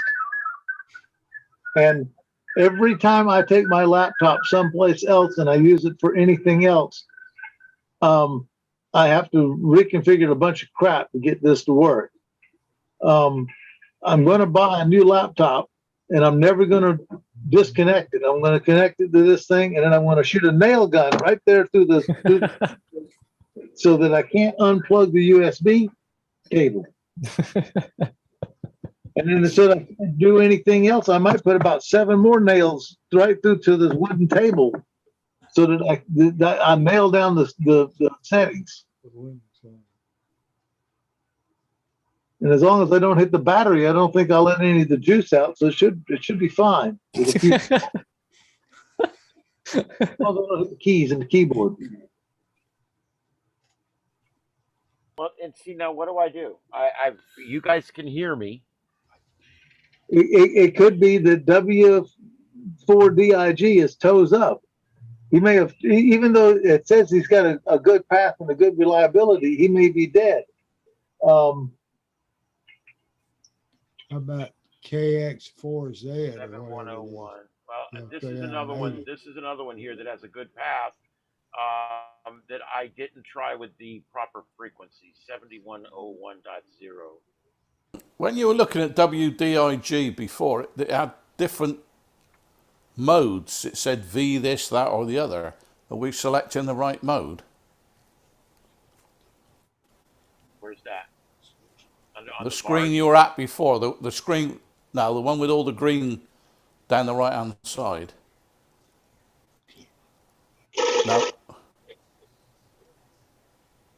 No, the one where you were selecting the channel.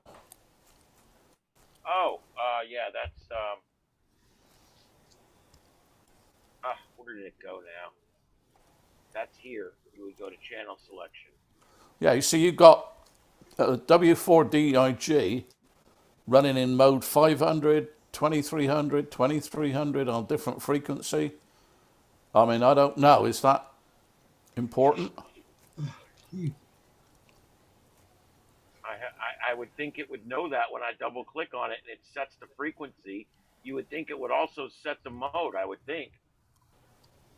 I don't know. What is the mode? Is that the speed? I have no idea. So I guess, I don't know, nor do I. This is one of those things where we all should have this, but it's just such a pain in the ass to figure it out. What about the 20 meter 14102.500? Yeah.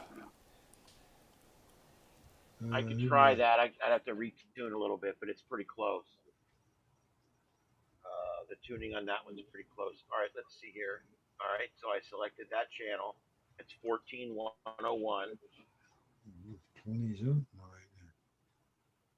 All right, 14101.0. Upper sideband. Start. Are you tuned? No, hold on. I gotta.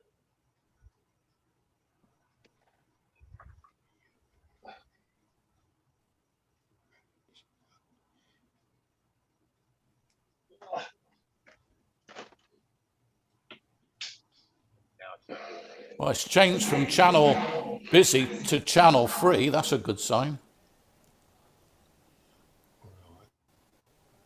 Yeah, but now transmitting anymore.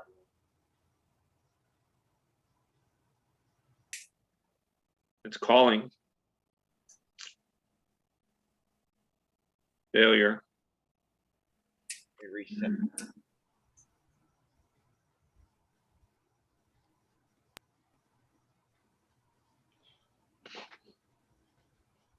And I swear, I don't know why. Why would this is supposed to be like the one thing that all the emergency management places around are wanting to go to, and Well, you're just, every one of them they all have practice drills every week on this, and and the you know, reason is because it's such a complicated mess. yes, it's a little bit complicated. And you're trying to drink from a fire hose without reading anything. EFS. I have a hard time with the call sign. Drinking fire. So let's try peer to peer. I drink lots of water out of fire hoses. So go back over there where it says switch to peer to peer. You just closed All the right, screen. yes, can we go back to? I want to go back to. Yeah. Go to here. Go to switch to peer to peer. Okay. And in the upper left-hand corner where it says exit settings, go right there in that box and put November 4 Delta Delta Mike. All right, and can I didn't have to put November 4 Delta Delta Mike. Okay, and then for your center frequency, put in 7095 decimal 000. Okay. And then tune your radio to that center frequency dial of 7095 or whatever it tells you to put on that. 7093. It says to put your dial on. Okay, that's set. 7935. Okay. Okay, that's set. Click on start. No, my radio's not transmitting anymore, which means I have to restart this whole computer. I give up. Oh well. Guys, I need to bow out. Thanks much for your help, Dave. Have a good. Bowing out soon myself. All right, let's see here.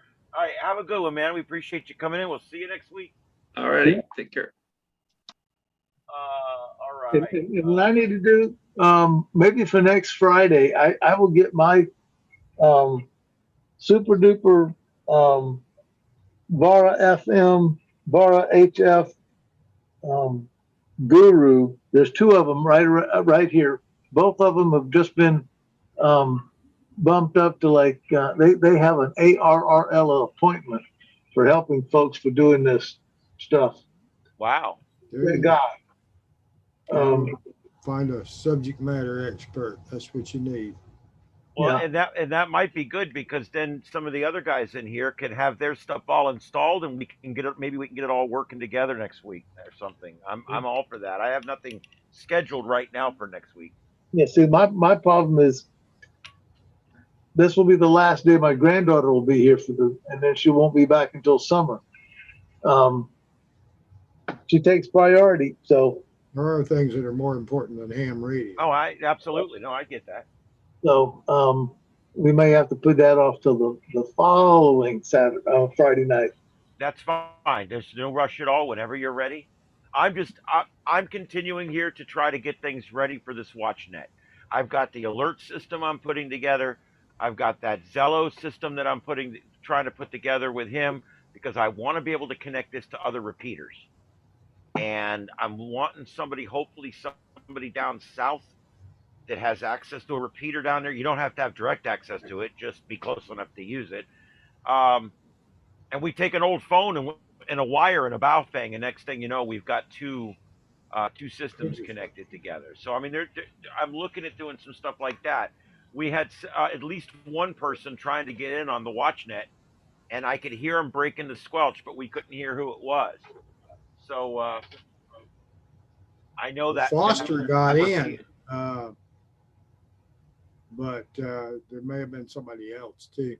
Yeah, we had four of us. I mean, there was 4 of us in there this time. So hopefully we went from 2 of us to 4 of us. Maybe we'll get 6 or 8 next week. I don't know. We'll see how it goes.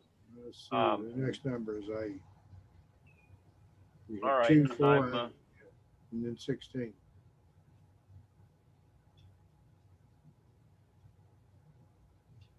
yeah, but I don't know if it's growing exponentially or just going by 2 a week. No, that's true. We don't know that yet. I'm just kidding. I have no idea what the pattern is here. All right, so and then I pulled up the sound modem program. All right, and let me go Would back. you reboot the system? Yeah, let me go back to the screen share. Another thing I just realized, there's someone else doing the same thing right now on 7101. It could be when it doesn't connect that there's somebody else using the station. Yeah, the first couple times I did it, it did say busy, but then after that, it said it didn't say busy. So I don't know. All right, so here we go. Let me go to just to the one screen we're going to use here.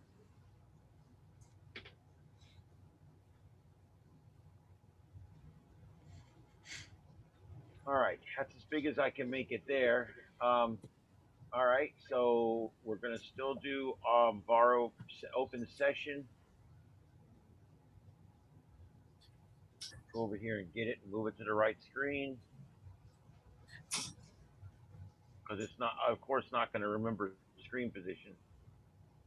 No radio has been selected. So I have to do this every time I open this up. I have to go in and set this. No, no. When you tell it to update that, it should remember all that.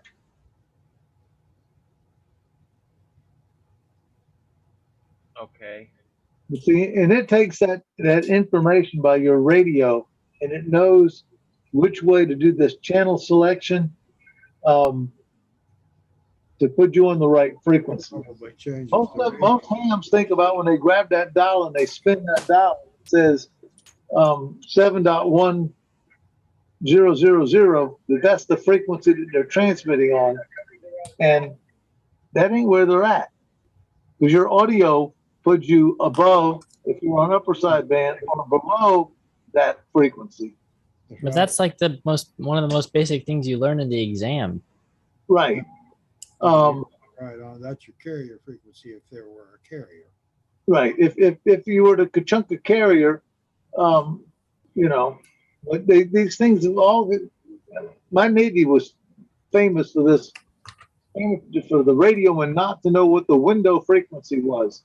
You had a dial frequency, and then once you added modulation to it, it put you on a different, 1 or 2 kilohertz above. And voice was one number that they would have to add in, and teletype was another number because it was a little bit higher. Like, come on, folks, just tell the damn radio man what frequency to turn the knobs to, and everybody turn their knobs to that and be done with it. The audio is wherever it pops out, but it's the same way.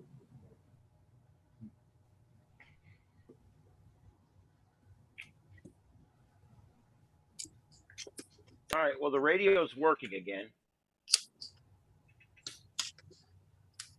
For some reason, when I transmit on 20, for some reason it sometimes will reset the sound card. I'm having issues with. I got to run all my wires directly out of the back of my radio and right out of a port and out of my shed. I got to get this RF out of here. I got 15 or 20 of those chokes on everything that goes in and out of these computers, and I still have issues with on certain frequencies when I'm tuning and things like that. All my monitors will start going on and off. The mouses will go on and off. The keyboard will start blinking, and it's ridiculous. And it's all because of the HF in the show. You need to go to where somebody's selling one of the yellow submarines and buy a yellow submarine and put all your shit inside the submarine and close the hatch. Okay.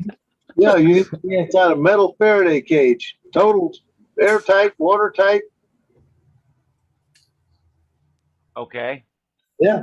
I got to use it though. Well, that's what you got to get. Do I get in there with it? Yeah. you get inside the Faraday cage with all the radios and everything else, all the other RF. Outside. Air conditioning. Bam. And we can explore the oceans too. What a deal. Yes.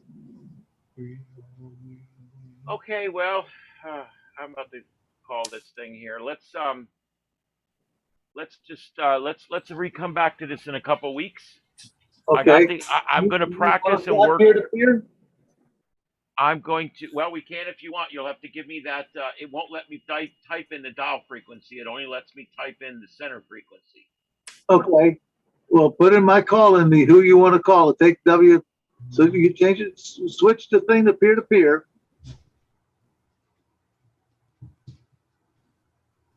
Oh, it's still there, isn't it? Is that the right one?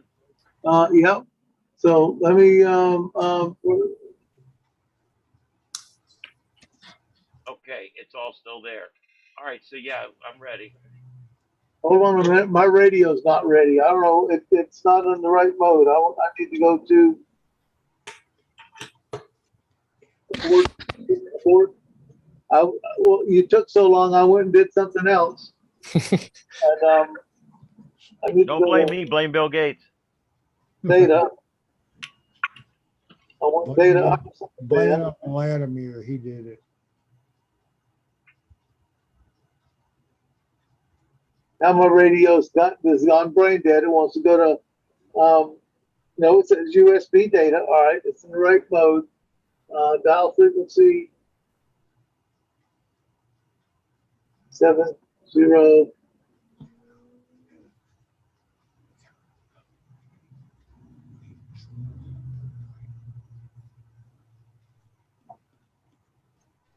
Okay.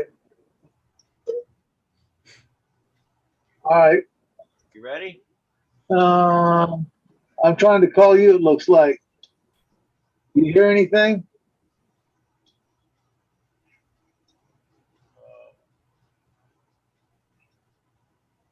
I see something on the waterfall, but it's up there. And I'm listening down here.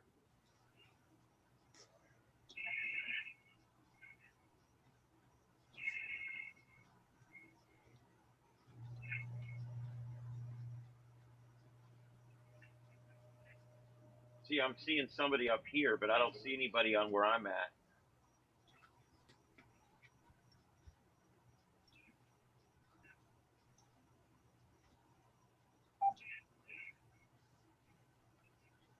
All right. All right. I didn't connect to you at all. So you try sending, and I'll listen for you. Okay, here we go.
I kind of wish at the end, if it doesn't connect, it would play like the sad tuba from Price is Right. You know, boom, boom, boom, boom. Yeah. Anyhow, I thought I was hearing you, but not on frequency. It's hard to tell. It's digital. I can't, I don't understand them digits.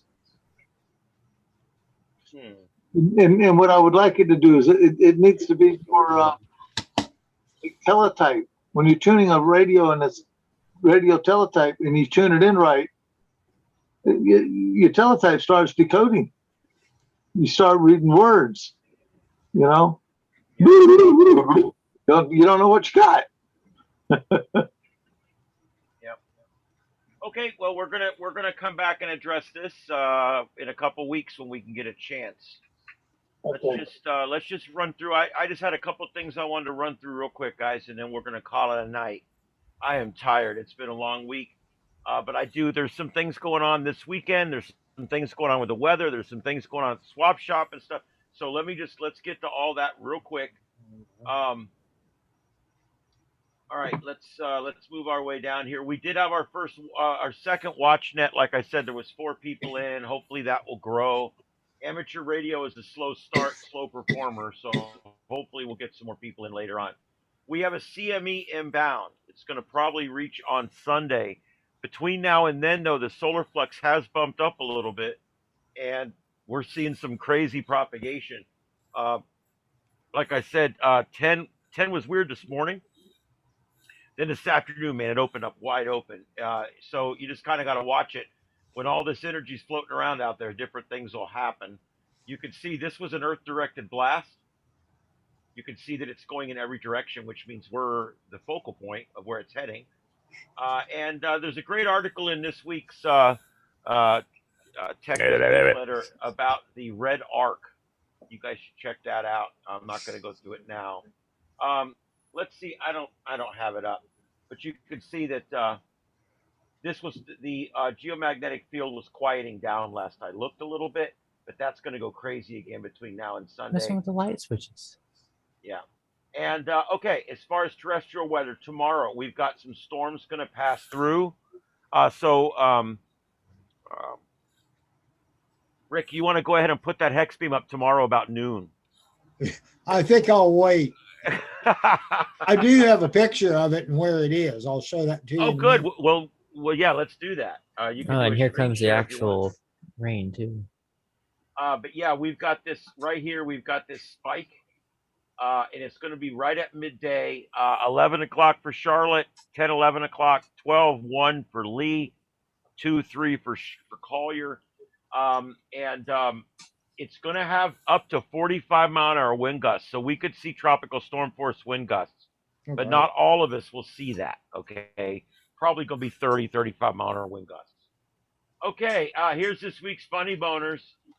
I love this one. This old man sitting in his backyard. Hey, Alexa, get me DXCC on FT8. See, Joseph appreciates that anyway. Okay, the rest of us are like, and that's what's ruining ham radio. But anyway, the other one here, that lady, I don't know if you remember this lady. She's the original Karen. I was going to say it's a Karen. She's the original Karen. She called the cops on a black family that was cooking with charcoal instead of gas. And she stood on the phone for 25 minutes telling the cops how serious it was and why aren't they there yet? Look it up on YouTube. I think it's probably under the original Karen. Or Must put be in California. Yeah, it was in California. And Vegas.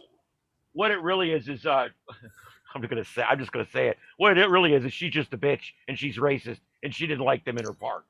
And that's just what it is. But anyway, I used her picture. I found this. It says, I want to speak to the manager of the FCC. Someone is using ham radio on GMRS. That's illegal. It's not type certified. It's illegal. It's an FR. You can't use that FRS. It's not a fixed antenna. Anyway, Yeah. Like my old business lawyer professor in college used to say, illegal is a sick bird. and if you guys, for those of you who have watched 50 Shades of Grey, Joseph, you shouldn't have watched that movie. But for those of you, I'm just kidding. Those of you who have watched 50 Shades of Grey will get this. Those of you who didn't won't. But this guy finally brings his girlfriend down to see his pleasure room. But in my scenario, the pleasure room's a ham shack. Yeah. Okay, anyway. Repurpose your old cell phones. We did this about a year ago on the net. Yeah, and it works. And it works. I've told you guys about this once before, so I went ahead and decided to revisit it. Not going to spend a lot of time, but I just want to show you guys all the wonderful things that you can do with your phone. Old phones, when you're done with them, one of the things is Zello. And I don't have it on here. You'd have thought I had it on here, but I don't. But Zello, well, maybe I do. I don't think I do, though. Zello is a great thing to put on your old phone. And if you really want to be ingenious, you could take and you could make a breast mic. We used to call them breast mics. Now they call them something else because I think that's considered sexist now. I don't know. A boob mic or something. I don't know. But you could take one of these and adapt this and use it with your phone. I'm not sure how to do it, but I'm sure it can be done. There's a lot of things you can do, but you can make it a clock. You can download a ham app so that you have all your calculations right there at your I've fingertips. got one of those. Again, you can take a headset or a mic or something and make it into a Echolink node or a Zello. Zello. I'm sure I pronounced that long like I do Yazoo. Yeah, Zoo. Zillow is a real estate site. Yahoo! And you can also have it. I suggest hooking it up to your radio, like come out of your radio into a speaker and also into your phone. And the reason I say do that is because now anything your radio's doing, your phone can assist you with because the audio is being piped into your old phone. The first thing you can do is if you hear SSTV, and it kind of has an odd sound, and when you hear SSTV, if you've got your phone sitting there already ready, you just boom, hit the app, it comes up, and you're decoding. It's that quick. Yeah, it really is. Yeah, You can do it's the great. satellites doing that, the Yep. ISS and all that fun stuff. Yes, when the ISS is going over, leave it on at night.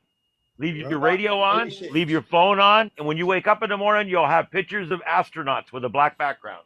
No, we had Robot 36. I guess Robot 35 and 34 just weren't good enough. I don't know. No, Yeah. it's like Preparation G caused ass burn. They really didn't get it right till H. Yeah, H was the key. But you go past H and it causes other problems. Anyway, but yeah, the Droid SSTV, one of these costs money and one doesn't, I think. Or I'm thinking Robot 36 is free. I've got it on my phone. That's the one I got too.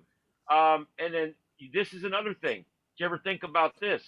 You could have an icon on your little phone there, on your old phone, because this is one here. Look at this. This is my old phone. It's my clock.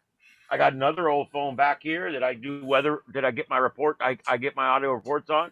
I got my old tablet here, which is a 24-hour clock that shows wherever you click, it shows you what the sunrise and sunset and everything for wherever you're going. Those are all three repurposed devices, okay? And I have another one over here I use as my IR remote that actually has an IR blaster in it. And I use it as my IR remote for everything, for my lights, my TVs, and everything else. So I've actually right now, I'm currently using a total of 5 repurposed phones. And after this weekend, I'll probably be using 6 because I've got one left that I'm going to use for the Zello hookup. Morse code, again, there's apps. You hear beep, beep, beep, beep, beep, beep, beep. And if you're like me and you don't know what that means, you can do that. You can download this app, put it in there. There you go. You hit the button and you hear it. And what's cool, and you can read what it says. What's neat about this is if you hear a repeater early in the morning on 2 meter, you can just turn this on, and next time that repeater IDs, it'll come up on your little screen. The next thing, repeater information, you can actually put repeater book on there. And now instead of going and searching websites, repeater book is right there. It's real easy to use. It's got all the repeaters in the whole world on it. You can get your DX spots. You can have your very own scanner. And by the way, we're streaming. I'm streaming 3 from here. And I think Joseph is or will be streaming from up there too. You can find those right there, the 3 links. But go to Police Scanner, download it. It's free. And then search for nearby scanners. And you'll find all 3 of my feeds right there. As well as the Lee County Sheriff's Department, FMPD. There's another one for Lee County EMS, Lee Control. And there's another one for, I can't remember what it is. There's another local one in there too. I think there's a Marine band from South Cape or something. But you'll find a lot of different scanner feeds for the area, and you can widen that out. That's a great program. You can also do ham clock. You can also do band conditions. There's programs for that. You can do when your propagation beacons are going, you can actually have a little app that'll sit there with a little clock and show you when the propagation beacons are up and which one's transmitting. There's logging apps that you can use. Like, let's say you log on FT8, but you have no way of logging your regular contacts that you make on 2-meter call or on SSB phone. You could actually just put it in your tablet or your phone that you've repurposed, and anytime something happens on the fly, you can just pop it in your log real quick. Ham radio call sign lookup tools, a great thing to have there. A lot of them will have a little map and everything that'll pull it up where the guy lives and everything. And you can track the ISS station. You can track satellites, ham satellites as well. So those are just some ideas of all kinds of different things you can do with a repurposed phone. The World of DX is in there. The swap shop is this tomorrow. It's tomorrow, and I'm going, and Rick's going. And Joseph gave some bullcrap excuse about him being 15 hours away. I'm not buying it for a minute, but whatever. Talk to Scotty and get beamed. Yeah, beam your ass down here. Okay, and then we've got this is the ham events. There's nothing this weekend, guys, but next weekend, Fort Walton Beach, but that's pretty far up. But that's what's coming up. Park in Tampa's coming up on 4/9. Yeah. The ham radio study. All this time they've been studying the transmitters, trying to prevent, in the role of rejecting RFI. Okay, and what they're trying to do now is say, look, all this time we've been looking at making the transmitters better, making the transmitters to where they're not giving out any of this spurious or any of this, interference, this RF interference. What they've decided to do is open a new line of research. Maybe we've been looking at the wrong thing all this time. Maybe we, instead of worrying about spurious transmissions and all this crap and not being perfect, maybe we need to worry about the receivers. Maybe if we make the receivers better, they'll be able to reject this. And so that's kind of what that's all about. So there's some interesting reading there. And some bad news to report. We lost Ivan Lysenko. He was a popular DXer in Ukraine, and he was killed in the war over there a couple days ago. So we're losing a lot of people over there, including some pretty well-known hams. He actually used to travel around the islands and different things, and he was a big DXer and did a lot of things there. And we also lost one of the original guys that invented Wi-Fi. So I thought that was worth noting. So every time you look over and see that little blue box blinking, and you've got to unplug it and plug it back in to get things working again, you can thank this guy for at least making the thing, or we wouldn't have it. He's one of many, I'm sure, that worked on it, but he was a big part of that project. Anyway, that's all in there too. And POTA is steadily adding new DX entities to their thing, including some on the Falkland Islands. And I wanted to mention tonight real quick, and we're going to do a whole night on this once I find somebody that wants to do a whole night on this with me. Mentioned it to Brian Darley a couple times, but I didn't really get an interest. But I'm looking for anybody that does satellites or has done satellites that wants to do it one night. I'd love to do it and talk about it and demonstrate it maybe somehow. I know they don't fly over like every 10 minutes, so it would be one of those things where I'd love to try it, or maybe even just capture on video us doing it or something. We'll work on that. But I do want to do this. Satellites are something you can do. Notice what this guy's holding right here. He can talk to somebody in California with that rig because he's using a satellite as his repeater. He's sending up on one band and down on the other. That's pretty cool, repeater. Yep, it's a dual polarized, dual band handheld antenna that he's using there. And I've even got a link here to one that you can click on. And there's also an app, of course, where you can find the satellite. And when you're in the red circle, you try to contact people that are on the other side of the red circle, basically. And you're using that satellite as a repeater to bounce back down somewhere. And the neat thing is with your Baofeng, you could make a 900-mile contact or a 1,500-mile contact with a bow fan. I think that's pretty cool. It's more than you'll ever do with any other method with that radio. Unless you use the internet, and again, that wouldn't count with what we're talking about. Jeez. Okay, I've got some resources on here, AMSAT and all this different stuff. You can find all that stuff down there, satellite trackers and all that. Contesting. There's a lot of contesting this weekend. Holy crap. There's about 5 more I didn't put on here because they're on the other side of the world or they were more obscure. But I did put quite a number of them on here. And while I was looking, I also found a couple of really cool pictures that I wanted to put on here for you guys. These are some contest stations. These guys are serious. I would love to be like this one day. Yeah. I'd love for that to be my ham shack, and I invite 3 of my best friends over for the weekend. That would be a lot of fun. But anyway, there's a bunch of them going on up here. Like I said, I'm not going to go through them too heavily. There is a CW contest this weekend. This is CW and SSB. It's the South America 10-meter contest. Normally, I wouldn't try this, but, you know, lately 10's been pretty good during the day. Oh, my thing. Maybe. I don't know. The digital QSO party, this sounds interesting. And there's different times for the different bands, but you'd have to read all about what you got to do to get in on that one. Because I'm not even sure. I don't know anything about that. I don't know if that's the DIG QSO party or if it's the digital QSO party. I don't know. But anyway, Top Band Challenge, Oklahoma QSO party, the Idaho QSO party. I think that one's also known as the Potato Party. Yeah. I just made that up. And let's see here. The North American Sprint, RTTY. I've never done RTTY or RTTY. I don't know. My radio says it does it. I wouldn't know what to do with it.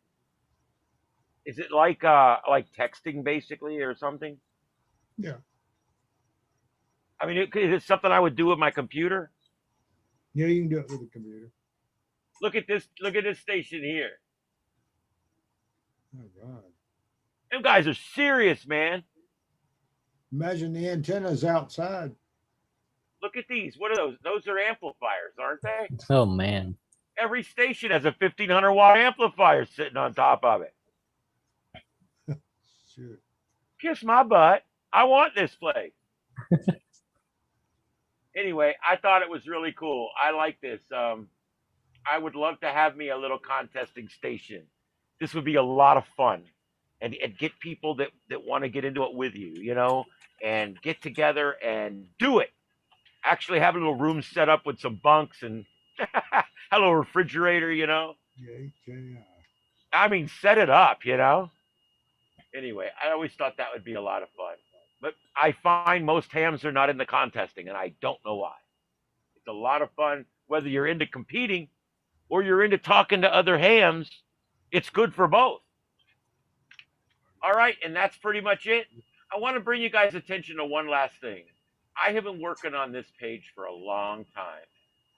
Every week I work on this page. I make a little change here, a little correction there, and I'm trying to get this page to where it's really a good representation of all of the nets for the area. So if you guys get a chance, take a look at this and let me know if there's anything I missed. I've got the Collier stuff in here. I've got the Charlotte stuff, the Lee stuff in here. But I am being very thorough in here about all the different nets. I've got the new WatchNet in here. But anyway, I just wanted to bring that to you guys' attention. If you want to print out a single sheet of paper that just has everything on it, this would be it. And I put this out every week in the newsletter. All right, and I guess that's going to be that. Does anybody have anything else on that?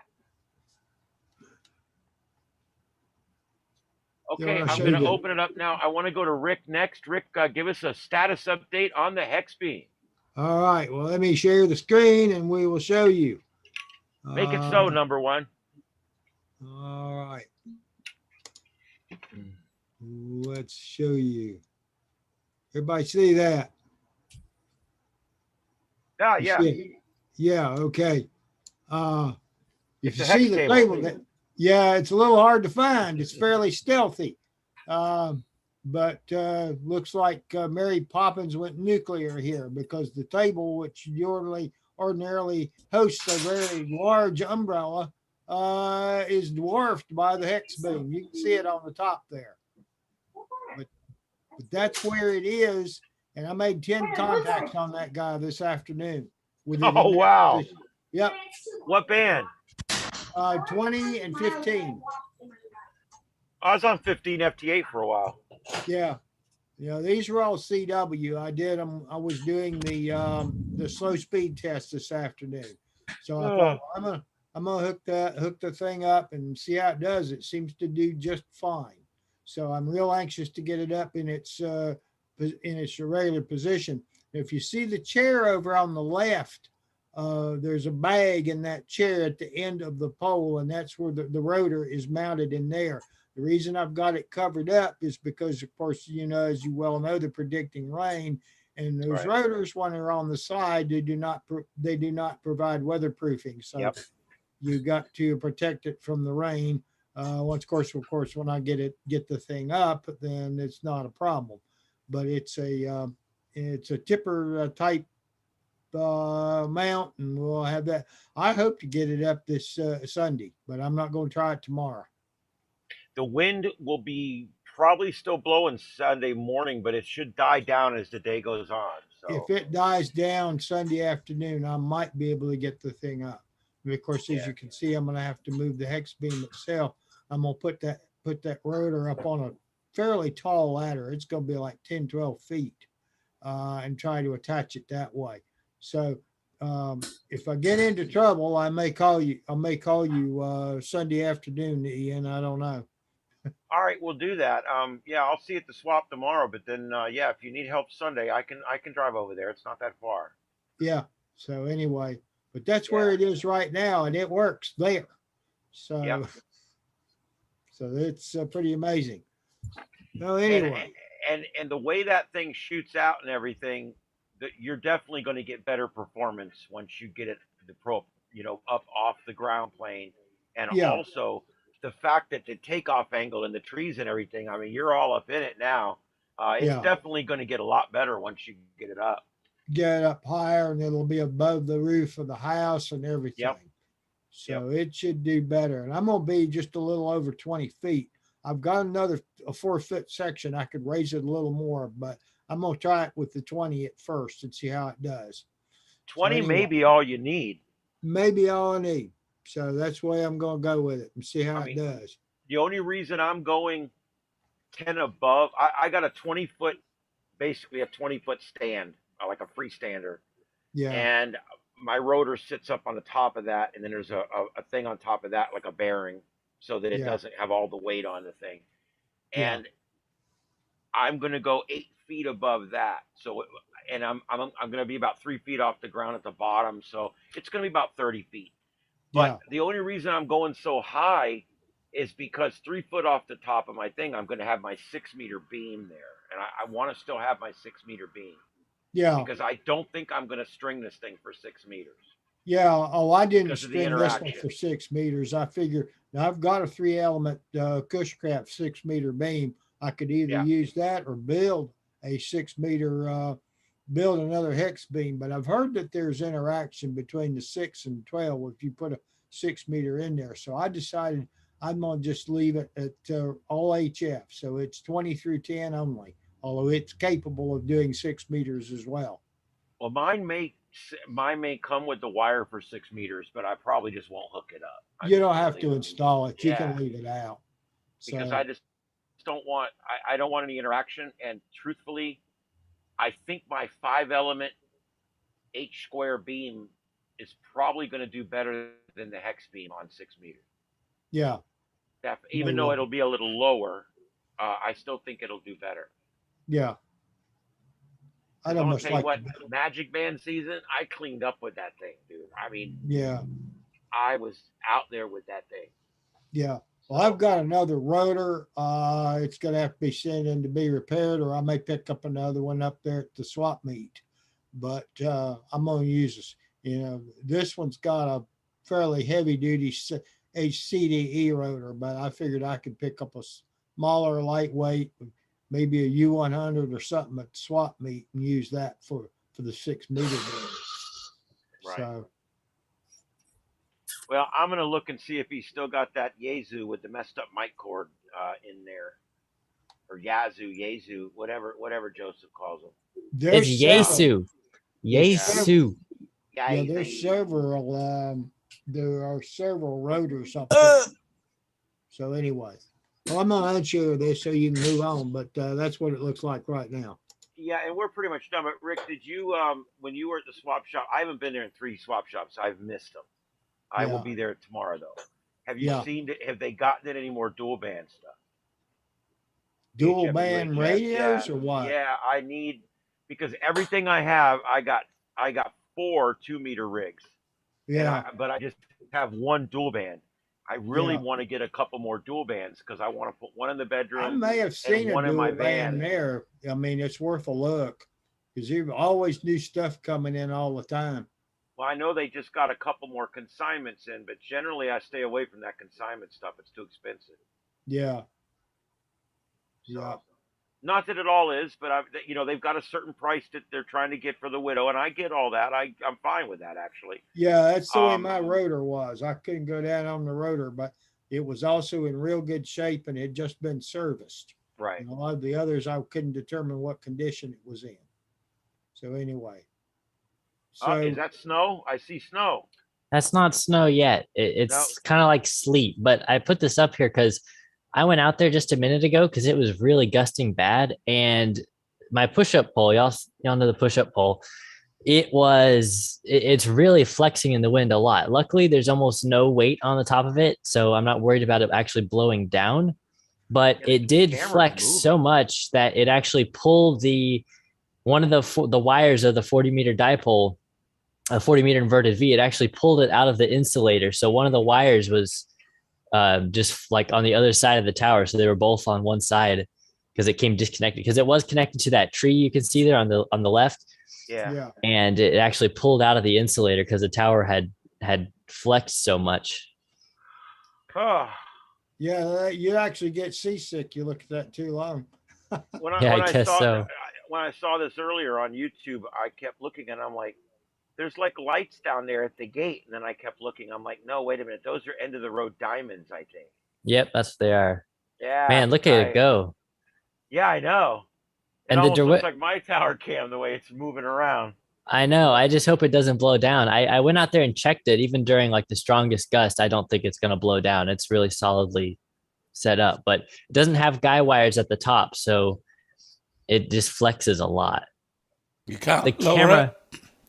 Say what? You can't lower it. Just bring it down a little bit. I could, but I don't want to.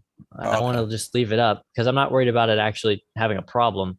The camera is only like 3 feet up on the second post, and it's already, you can see how much it's bending. If I put it up at the top, it would just be all over the place. Yeah, it looks like you're having an earthquake there. Yeah, kind of. Jumping up and down. Let me tell you, mine tomorrow, I'm going to capture some video for you guys and show you next week. I have my camera up at the top of my 12-foot pole that's on top of my 20-foot freestander, so it's up 32 feet in the air.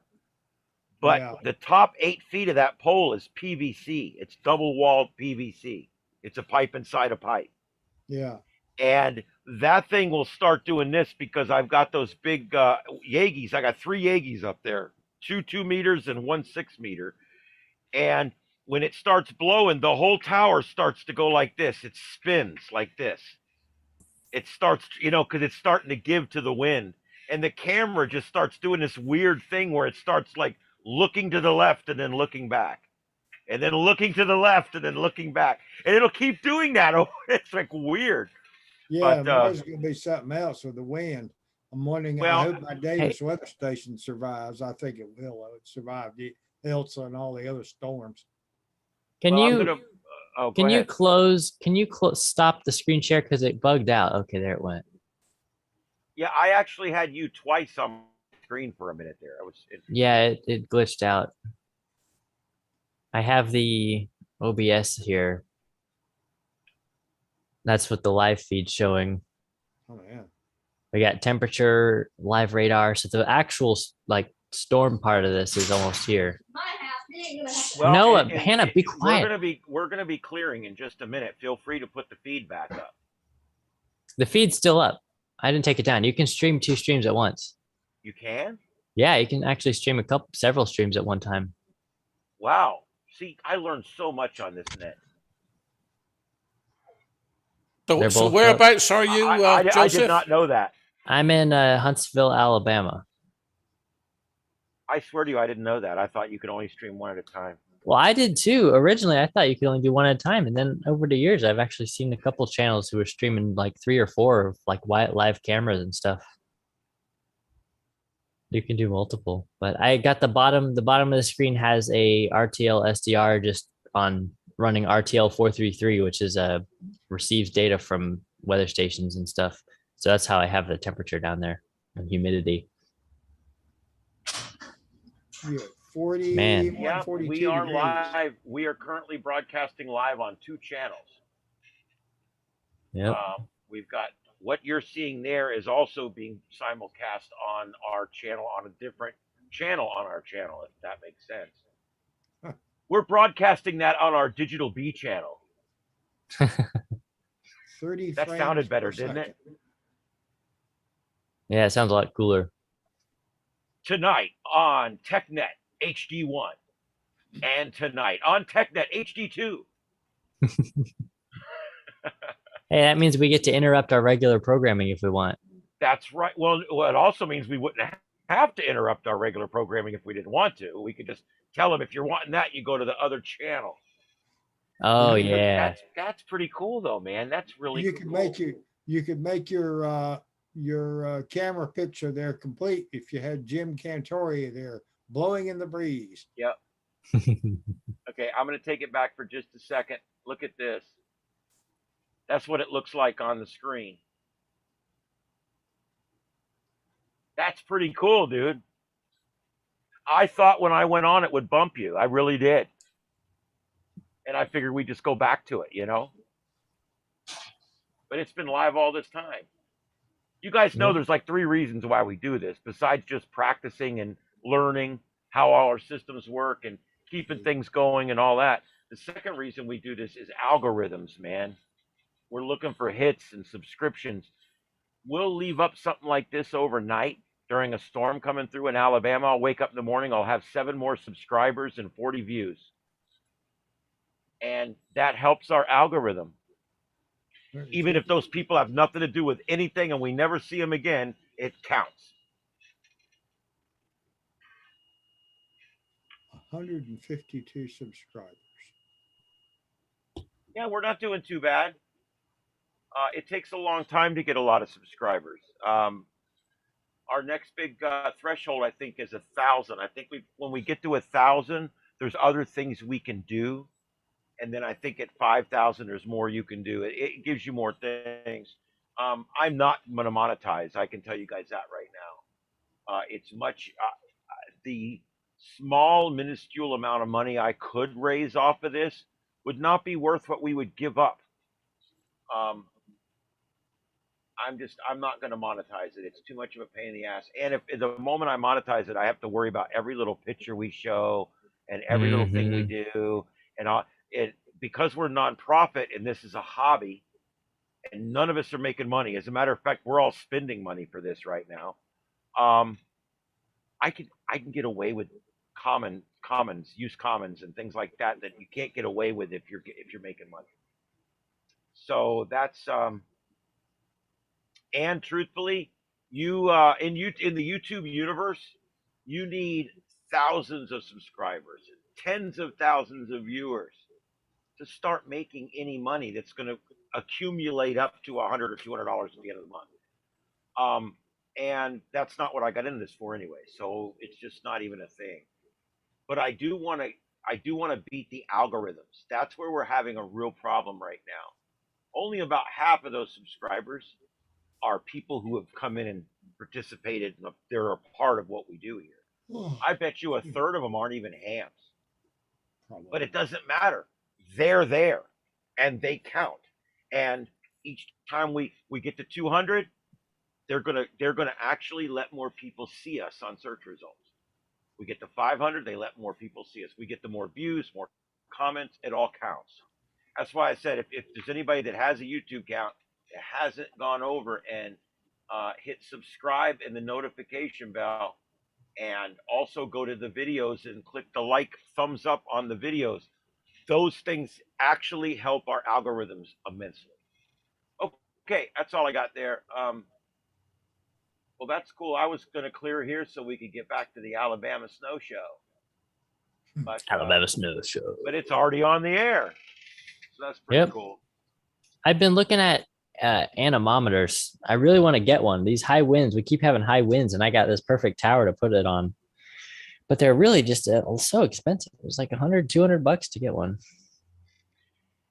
Yeah, there's cheaper alternatives, but you get what you pay for. If you're wanting something that's going to last more than a season, you need to go over $100. Yeah, I have a Davis weather station here, so, and that's held up over almost a year now without any problem. They'll hold up years and years and years, and those people stand behind their product and everything. So if you want to get a weather station, that's going to be the way to go. I bought an $80 cheapie, stuck it up, worked for about 5 months. I went out there one day and one of the cups was missing off of it. And it's up there going, rah, rah, rah, rah. I was wondering why it's breezy outside and it's not registered any wind. Yeah, you get a garbage one. It's not going to last in this Florida sun and wind and everything worth a flip. This sun destroys everything. Yeah. Everything. Oh, well, I'm looking forward to the swap in the morning. I can't wait to see all the people that still talk to me out there. And, yeah. You can get bicycle speedometers, and those just take a two-wire input. I believe it's either a voltage or no, it's not a voltage. It's a magnet, and those can be calibrated. So if you just have a bearing and a Hall effect sensor and a magnet, you could make a 3D printed set of cups and build your own anemometer. And I guarantee there's plans for it already. Yep. Oh, yeah. That's what I should do right there. That would only cost like $50.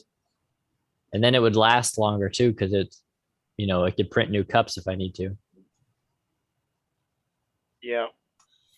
I know that I know somebody that had one that he had nothing but constant problems with his rain gauge. It was just, he had issues with it. I don't know what it was. And then mine, I didn't have a rain gauge on mine, but my anemometer, like I said, it didn't even last a season and it was dead.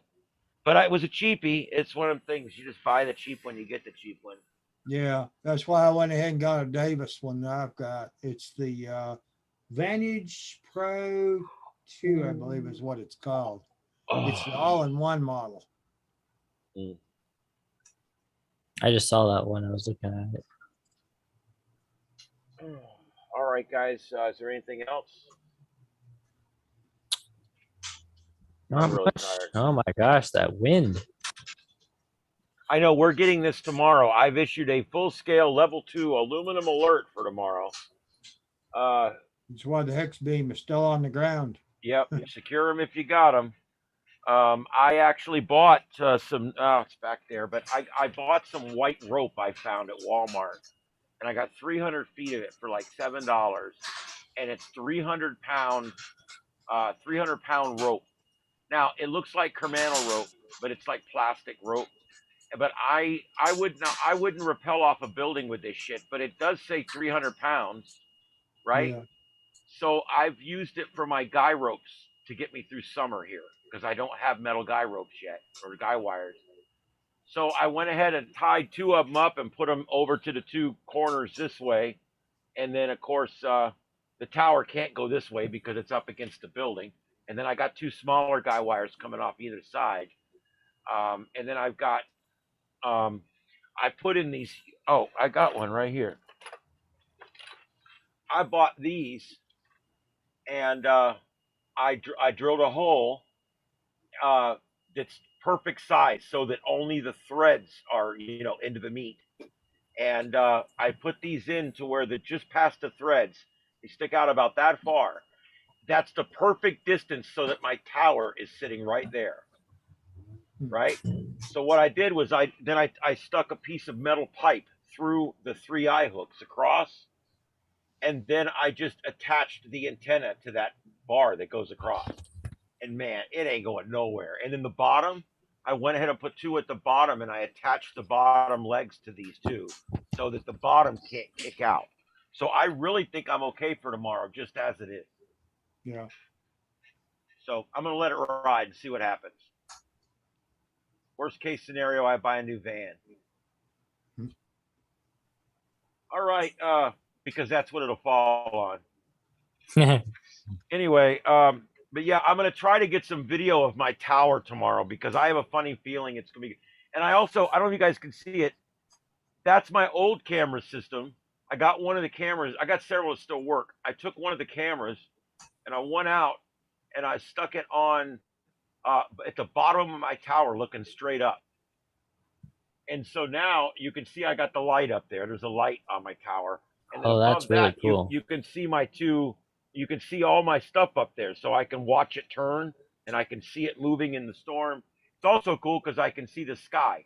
All my cameras show me the horizon all the way around. I got 8 digital cameras and I can see the horizon all the way around. That one shows me straight up. So it's pretty cool. I can actually see the sky. It's beautiful. So yeah, it's a neat little thing, and it didn't cost anything because I had the system, I had the camera and everything. And if a big storm comes and takes out my tower, I'll have it from 3 angles, man. Yeah, I want to see that if that happens. That's all that counts, man. Is the camera running? I mean, if we're gonna destroy shit, let's get to watch it over and over and over. Yeah. Yeah. It's part of the reason why I have this thing live. I'm like, if the tower blows over, I want to catch it. We know exactly when it happened. Yep. I know. I haven't decided, but I may go live tomorrow, and this just takes all the bullcrap out of it because I don't need to worry now if you're live or not. We can go live together. It doesn't matter. It is rare that you're having bad weather and I'm having bad weather, but you never know. I don't think we're going to be activating tomorrow because I don't think there's going to be like tornadoes or anything. No, I don't think it'll be But like I that. will have, just so you guys know, as soon as I leave the swap, I'm gonna leave out there to get back here before the rain hits. I suggest, and I'm saying this to people, What? so a guy in Naples and No. a guy in Kentucky, so probably just I for Rick know. and I, we probably need to get out You there a haven't little been early out there. because we're gonna be leaving early. Yeah. Because that line of thunderstorms should get here probably right around noon, 12:30. Yeah. So we'll need to watch it. So I'm gonna try to get out there like at 10:30 or something, so I can look around a little bit, buy what I want, and get the hell out of Dodge. Yeah. And I get don't know back that I here. can get there that early. I'm gonna be on the 775 through the storm tomorrow, even though I'm not technically activating. I'm gonna be on it if you want to give me a shout. Yeah. But I'll be up on it during the storm tomorrow. Yeah. I got a Zoom call in the morning, so I'll probably be a little later than that. All right, well, I'll hang around till the weather gets bad, but I really wanted to get back here before the weather got bad. We'll have to see what the timing looks like. The models are putting it in North Fort Myers right about 12:15. Yeah. So, but to see what happens, you know how those models are. They walk down the runway looking all sexy. They suck. Garbage in, garbage out. That's right. Okay, anyway. I don't know if you guys are appreciating any of my humor tonight. I'm in one of those weird moods. Oh well, but I may also go live tomorrow on YouTube as a practice. I may just throw up some cameras or something. I haven't decided yet. So. All right. I guess that's it. I'm gonna let you guys go and clear. Is there anything else before we go?